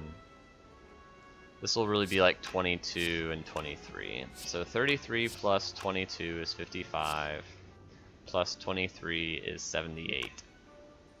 So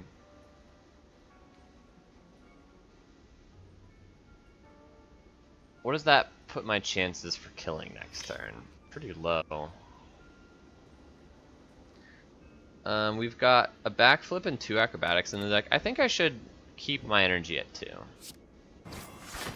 Not play the choke. We also had the choke debuff already applied, so there was even more damage potential there. But okay, we got the panic button, which is really good. Oh, we got the Wraith form instead. It's even better.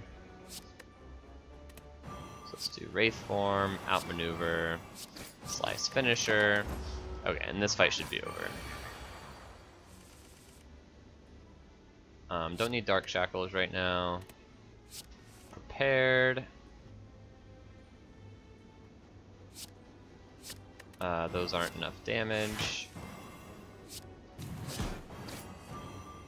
That's good. We want the card draw.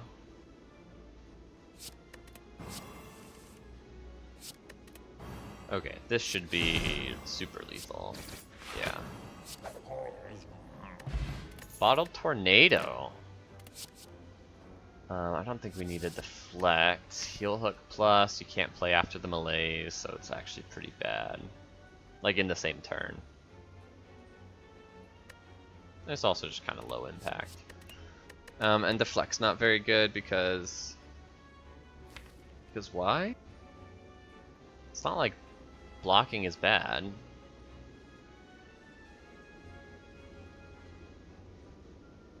It's just that blocking doesn't matter on turns with where we have Wraith Form up, or turns after we Panic Button, or even turns while we Panic Button, depending on if Panic Button is already blocking out.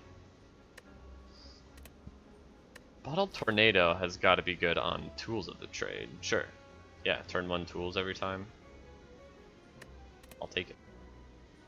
I mean, we could also turn 1 Wraith Form, but you usually don't want to Wraith Form on turn 1. But maybe we do, because we don't care about Dexterity. And then we just really, really try to end the turn on turn 4, and the fight on turn 4. One big problem with that, though, is we do have to spend like all our energy on turn 1 to Wraith Form. So then we don't get to take advantage of the vulnerable, so it becomes very difficult to kill by the time turn 4 rolls around. Honestly, though, these Act 3 boss fights come in for a ton of damage on turn 1.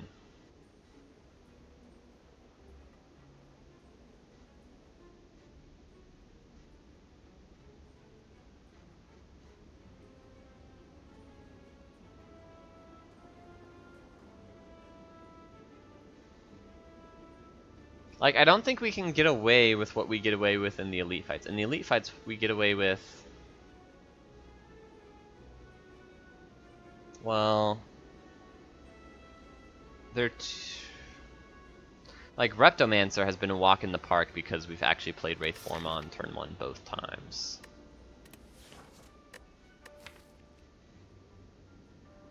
It should probably just be Tools of the Trade, and then we Wraith Form when we want to. We get the extra draw for the whole fight. Man, I would really love a Reflex or a Tactician. Mostly a Reflex. We haven't seen a single Reflex. But I'm just thinking it's like, Tools of the Trade is not really positive in this deck, because we don't have any strikes and defends. So the card we have to discard is like usually a card that like could have been pretty useful. I mean, we have enough cards that are worth discarding. It's still good. I think it's better than putting Wraith Form on top, because there will still be a lot of fights where we don't want to Wraith Form on turn 1.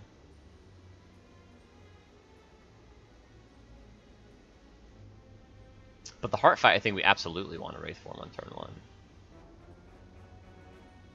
And Spear and Shield. Wraith Form is actually like the best on turn 1. Because of no well-laid plans. Oh man. I would love a well-laid plans.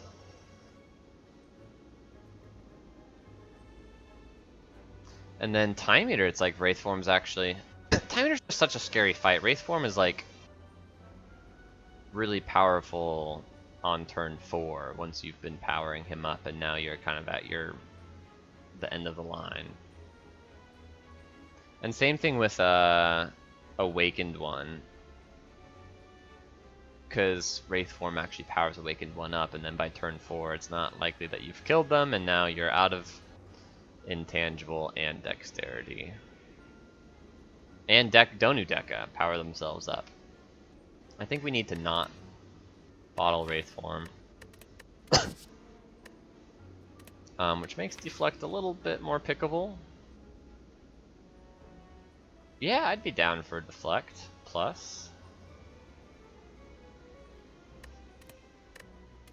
And bottle Tools of the Trade. Okay, this shop needs to help us. That doesn't help. Acrobatics helps a bit.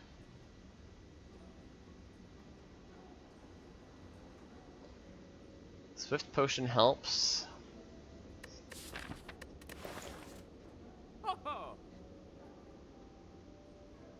Getting really nervous. I don't think I want another Endless Agony. We have 2 in the deck.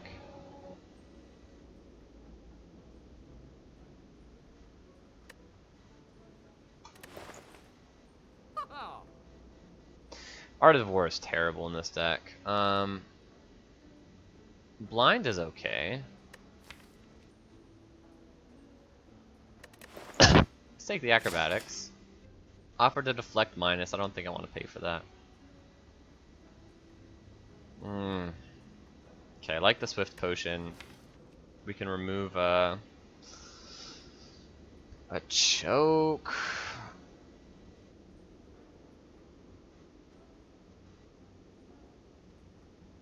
Choke's one of the worst cards for sure.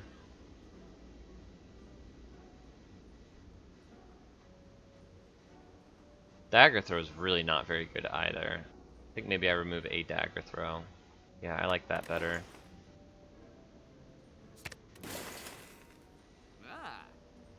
Just because the hand size thing is such a problem.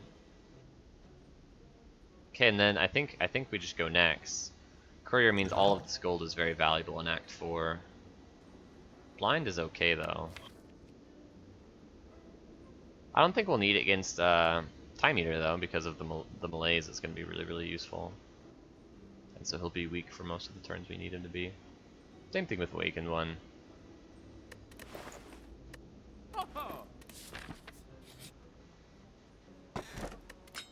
Akabeko, not really. Wow. I have to say, Black Star gave us not a lot that was very good. Not a lot that was very good.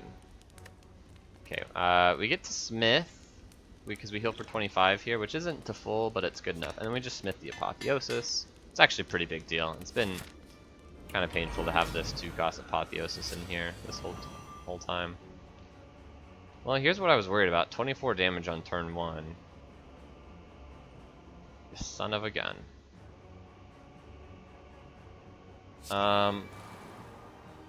And he's already weak. Do we panic button?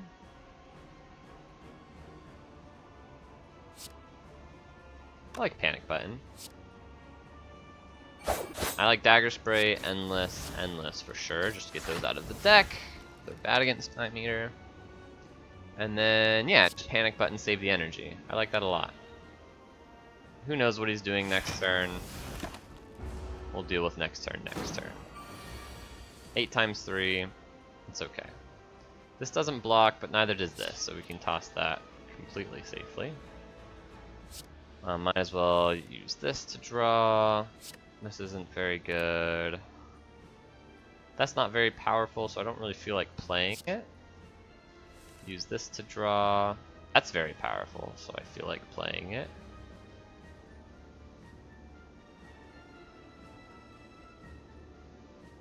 It's like, is prepared...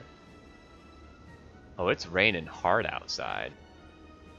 It just got so loud, and I'm like, what is that? And it's like a storm. Crazy.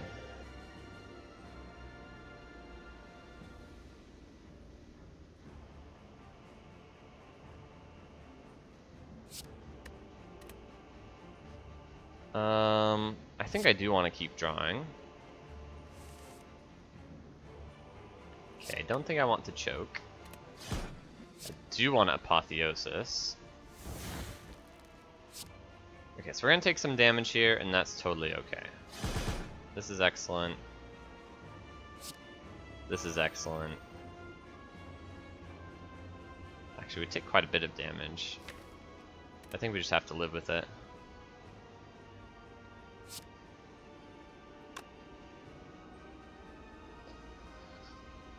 I think I want to concentrate. Yeah, concentrate's very good here. Getting down a really good malaise will be nice. Yeah, we take 27. Okay, we don't need to block. I want to look and see what's going on. Okay, slice is worse than neutralize, just because the block, the weak will last until next turn, which will be useful.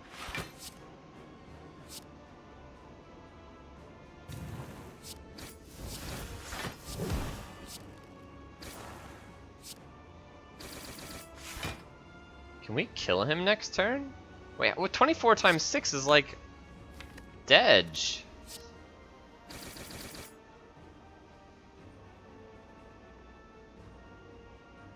Oh no, but he's gaining all this block. How do I deal the last 2 damage? No, I have it. I have it. Get wrecked, Time Eater. Let's go. Holy cow. I don't know if I've ever been so happy to just like totally dunk on Time Eater. Hate this freaking fight. He dead. Just barely because of that poison stab, man. That's awesome. Woo! When we heal up, pretty much all the damage we took there. We took 27 damage that fight. Let's just heal 25 right back. Okay, scary fight here. I don't think we want to play Tools of the Trade. It doesn't help that much. It helps a little bit, but...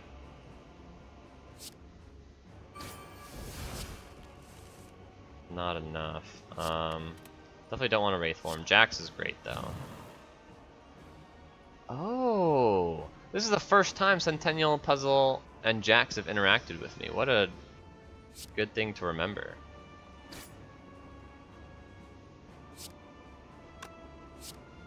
Oh, that's perfect. Let's do that.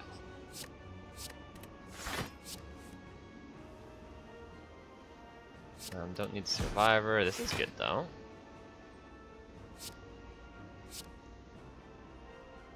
Yeah, I guess we should backflip and concentrate. Save those all for later. And we're full blocked. And I think we should just squeeze more damage in here.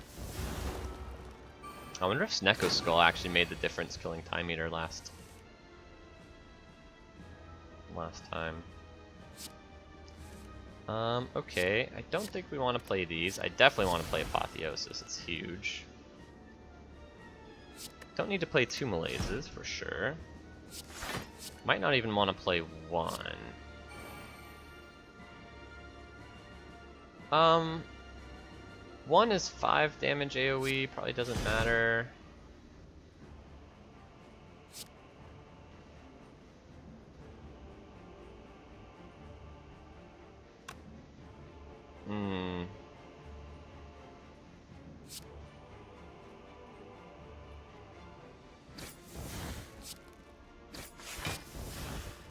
Finisher. Malaise saves us quite a bit of life next turn, makes next turn easier, yeah. Kills, yeah, I like all this. Just take 2, and it's only coming in for a wee bit of damage here. We should absolutely just spend all the energy dealing damage because of the Phantasmal Killer. We take 9 here, not a huge deal. We're out of energy, so gotta stack it back up slowly, but we've almost got our first kill here. Man, Jax is huge in this deck. I'm so glad we picked Jax. So glad.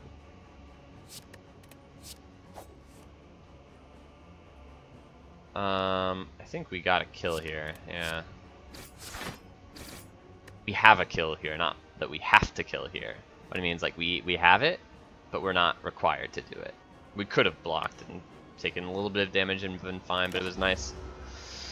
But we had the kill. There's no reason not to take the kill when it's offered like that. Okay. Panic button instead of Wraith Form? Yeah, I think that makes a lot of sense. Blocks out. Acrobatics makes a lot of sense. Tools of the Trade makes a lot of sense.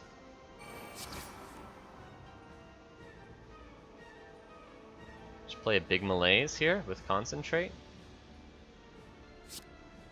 I think that makes a lot of sense. Don't even need the outmaneuver. The energy next turn is not as important. It's just 1 extra strength debuff on Vacant one, probably. Well, these do nothing.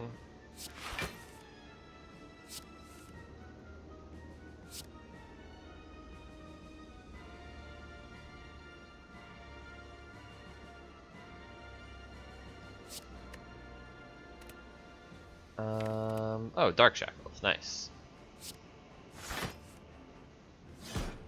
Do we need to do that?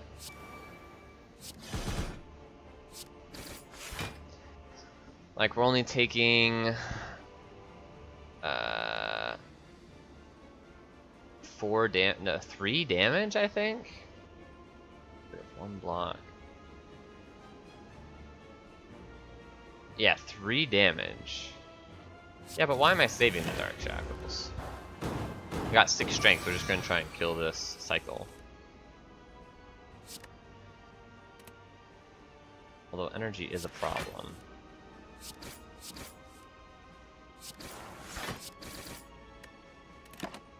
But we just have so much damage. Jeez, Jax and Phantasmal Killer. I wonder if I should have put the second Phantasmal Killer in my deck. It's looking like it would be fantastic. Don't think we need the extra strength. Just gonna a little bit slow here. Take 1 damage. That wasn't probably necessary, but whatever. Here we are. Don't think we need that. Do we have lethal? Almost. Yeah, we got lethal. Okay, cool. Wow, Act 3 bosses went way better than I thought they would. I think we got really lucky against Time Eater. I'll just say that. Getting the kill in 1 fail swoop with the Phantasmal Killer on the turn that we drew it, and the exact letter opener poisons, like, just really, really lucky. Such a hard fight.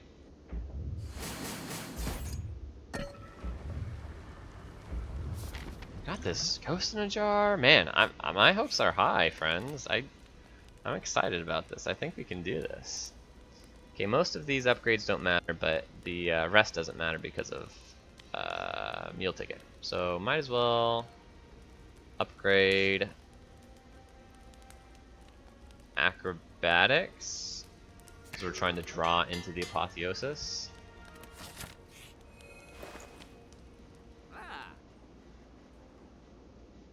Where's the tactician? I griped about not seeing any tacticians or reflexes. We technically have seen a tactician, but it was in Act 1 against something that I don't think we could have afforded to skip.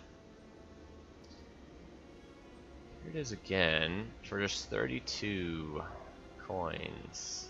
32 money. It's gotta be good. You could see after we melee'd in the Awakened 1 fight, energy became a real problem. Yeah, let's snag that. Do I want a Piercing Wail?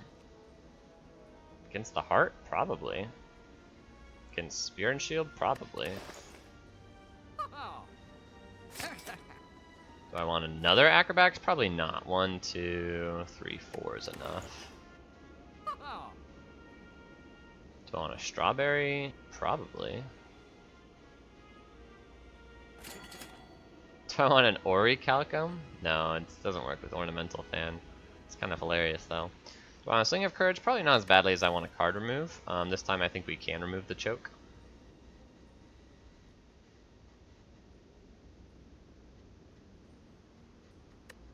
Yeah, I like that. And then we could buy an Explosive Potion.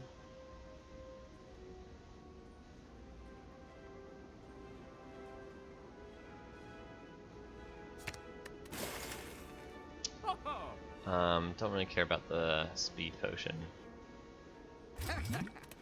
Okay, good luck us. This is a hard fight for sure.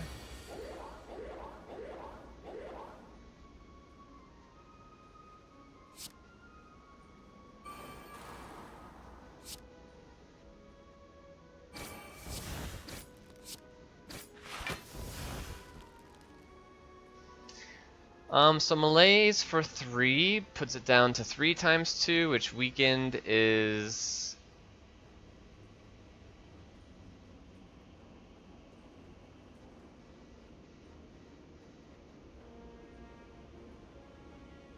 Two times 2, which means we wouldn't take any damage, which actually is bad. So we should Finisher melee's. Take a little bit, but we get some sweet, sweet draw here on the turn that's most difficult. I mean, Piercing Well just like totally clutches. We could Wraith Form, since we're afraid of next turn as well, but what? What's my plan next turn if I don't Wraith Form now? Piece together some block with Ornamental Fan, excuse me, and then just face tank like 30 damage. That seems unwise. But Wraith Form doesn't seem especially happy here. I mean, we do have Survivor and Backflip. Panic Button also. Panic Button's the real answer. If we can get to Panic Button, then we'll be okay. So I think I want to see. I think I want to see what is on top of my deck. 2 Acrobatics is. That doesn't bode well for seeing Panic Button next turn, so maybe now I Wraith Form. I will also mention Piercing Well doesn't quite block out. So sure. Just Wraith Form end turn. I mean, play a couple of Endless Agonies, I guess. And then we're good for next turn. Okay. Losing Dexterity, but that's not really how we win this fight.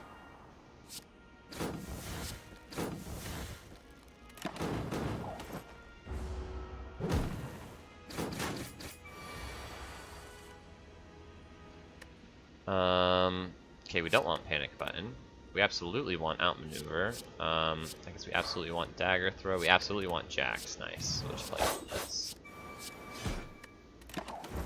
Take none, and we've got one more turn of intangibility. Maybe we can try and kill this guy. Probably not. We'll see. I drew like no damage cards this turn. That really, really, really hurts, actually. Because we don't have double damage anymore. I guess Malaise coming down though helps a lot. Get a nice Malaise right here. Against the 7x4. I'll toss the Prepared, I'll play the Flash of Steel, and then we'll Acrobatic, see what we get. Big card draw here.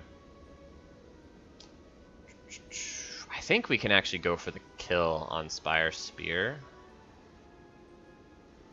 But in case we don't, I'll just toss away the Thunder's Bane. Yeah, smart. Okay, Dagger Throw.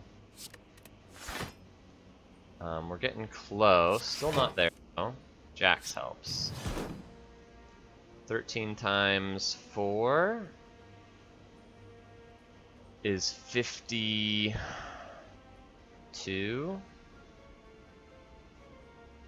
So we need one more attack here, I think. Oh, but no, we've got, it's not going to be ×4, it's going to be ×5. Okay, so we're good. Do we want a Panic Button here? No, we probably want a Malaise. This guy's attacking next turn, I'm pretty sure.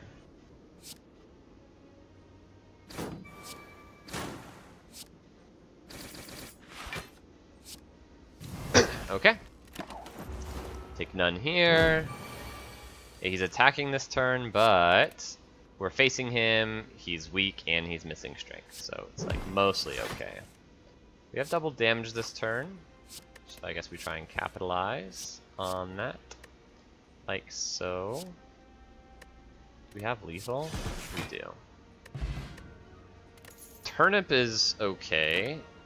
Nunchaku is good. Speed Potion doesn't do anything, really. Aha! Vulnerable speeds this fight up considerably.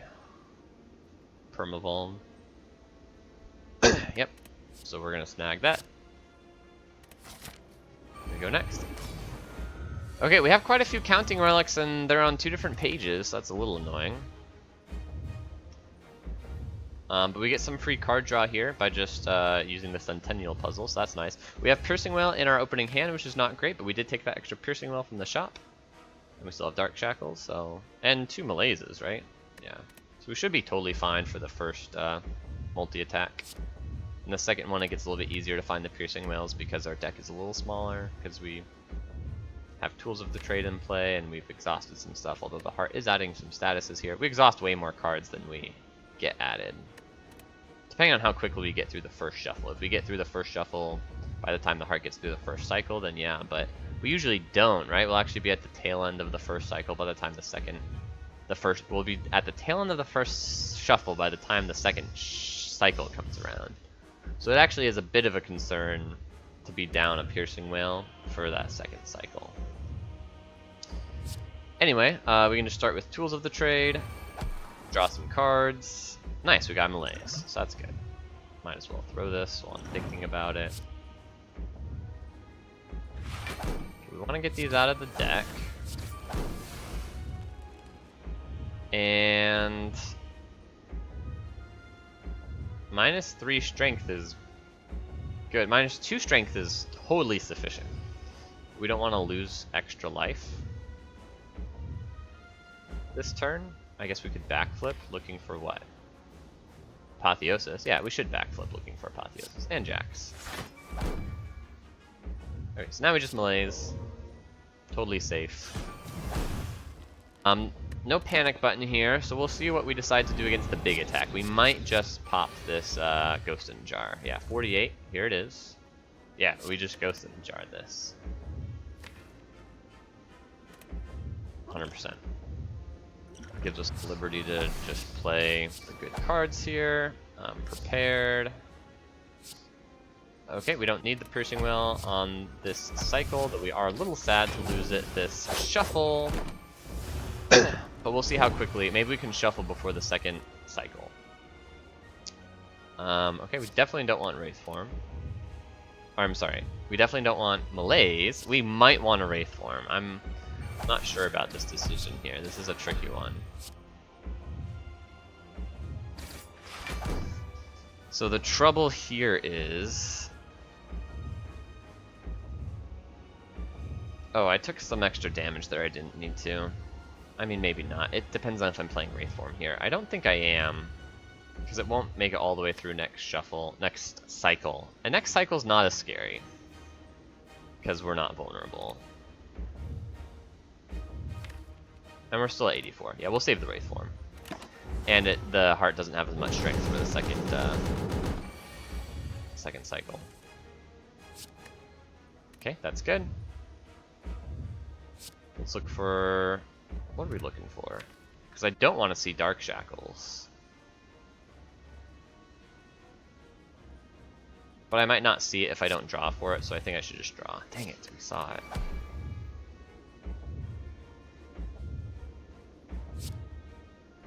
Okay, we definitely want to get the strength. It's a big deal.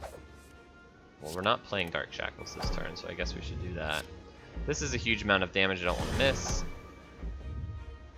This makes it weak next turn, and then I want to get this out of my deck. So I want to deal 18 damage and 4 damage per turn with the poison. Also increment Nunchaku, so sure, take 2 more damage. Ugh. It's not great, but it is a damage race, right? Like, that damage matters for sure. 3 times 15.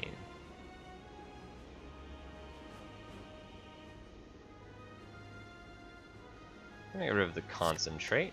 We're gonna backflip and pray that we draw what we need to. We did! Oh, beautiful! Oh, so good. This is one of those heart fights where it's like, I mentioned this in Act 2 maybe. No, I mentioned this in Act 1, because we got all the easy heart fights in Act 1. I'm like, man, this is one of those Act 1s that makes you feel like Act 1 is way easier than it is. This heart fight is because we just got lucky in Act 1 with the fights we rolled.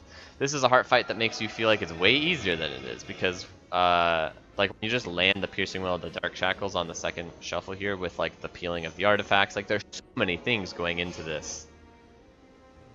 It's easy to take for granted exactly how tough this is to pull off. Okay. We're gonna save the Malaise, we're gonna use the Dark Shackles. We're going to use the Neutralize and Poison Stab to peel the artifacts.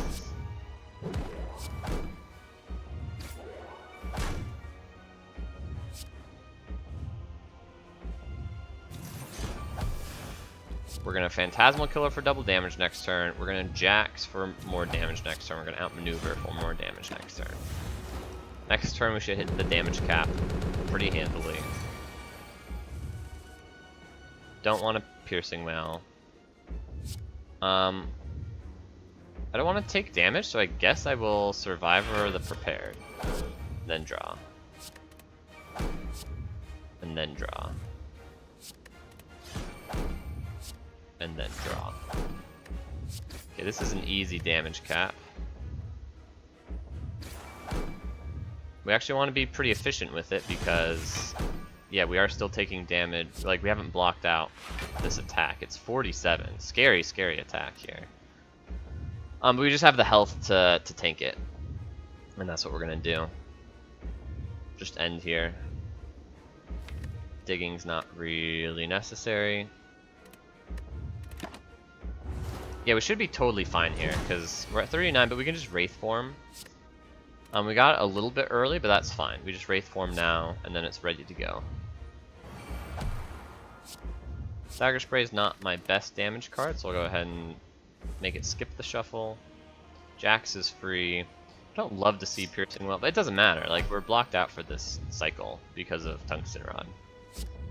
Even the multi-attack can't get us. Don't need Panic Button. We want the card draw. We might want the energy. Don't need Malaise. Nice. We should hit the damage cap here as well. Outmaneuver is good. Yeah, that's the damage cap. Get some energy for next turn.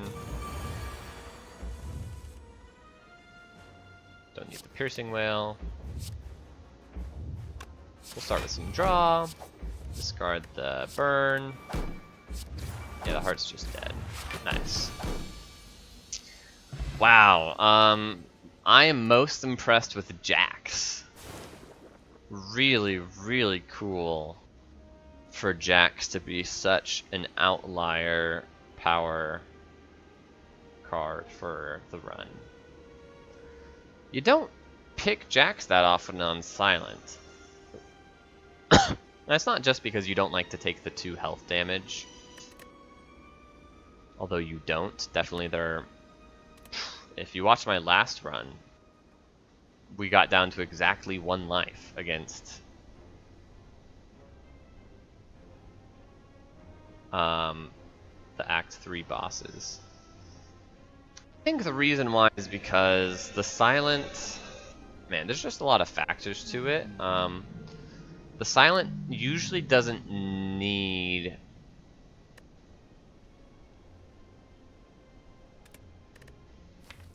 The Silent has a lot of options to get the late game damage scaling that you need.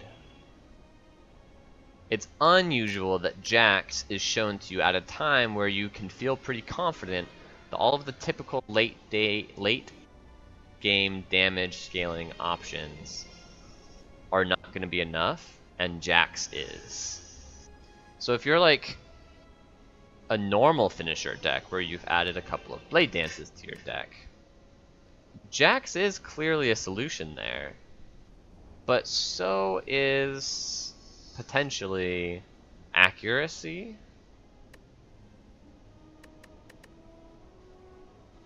And also just like energy. Because if you can actually just get enough card plays, then the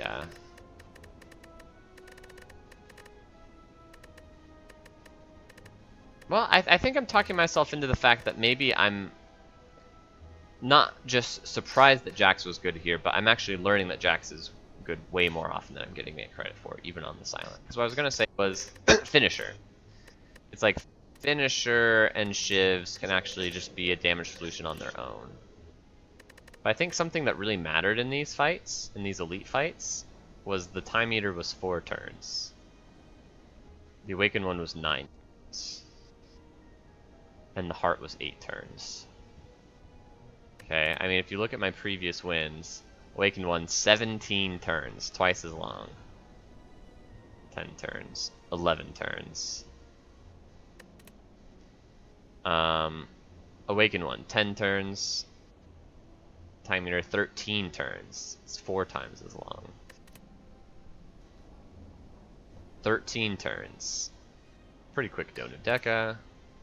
17 turns. 29 turns.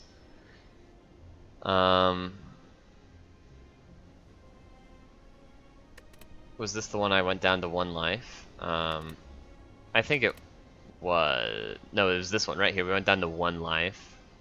So it's like, would Jax have helped me here? If it means I kill much faster, maybe... maybe I don't go down to 1 life, because it doesn't take us 17 turns. I don't know. So I need to evaluate on Jax a little bit longer. I'm not gonna hit you with a long post-game commentary. Thank you for joining. I'm very happy that this went well.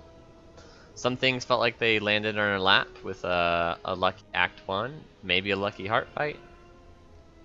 But definitely I think it went well because we played meticulously and made decisions that allowed it to go well. A very unusual run. Nothing about this felt like it handed us the win. The relics were pretty piss poor in Act 3. This was good. And this actually surprisingly mattered in the tinier fight. But this did almost nothing, or actually nothing. Maybe actually nothing. Very little. Not much. I think I even skipped playing the card I bottled for a lot of it. Almost nothing. So Act 3 relics were weak. A little bit. This actually... It's like, this feels like it was huge if it gave me, like, 2 more elites, which I think it did. Because 2 more elites is 4 more relics, but it's like the 4 more relics just sucked. But technically we got these 4 relics. I don't think we needed these to win, though. Anyway. I said I wasn't going to do a long post-game commentary. I'm going to hold myself to that. Thank you so much for watching. If you made it this far, you're awesome. I would see you in the next video, and I hope to get more wins. Yeah. We'll see you next time.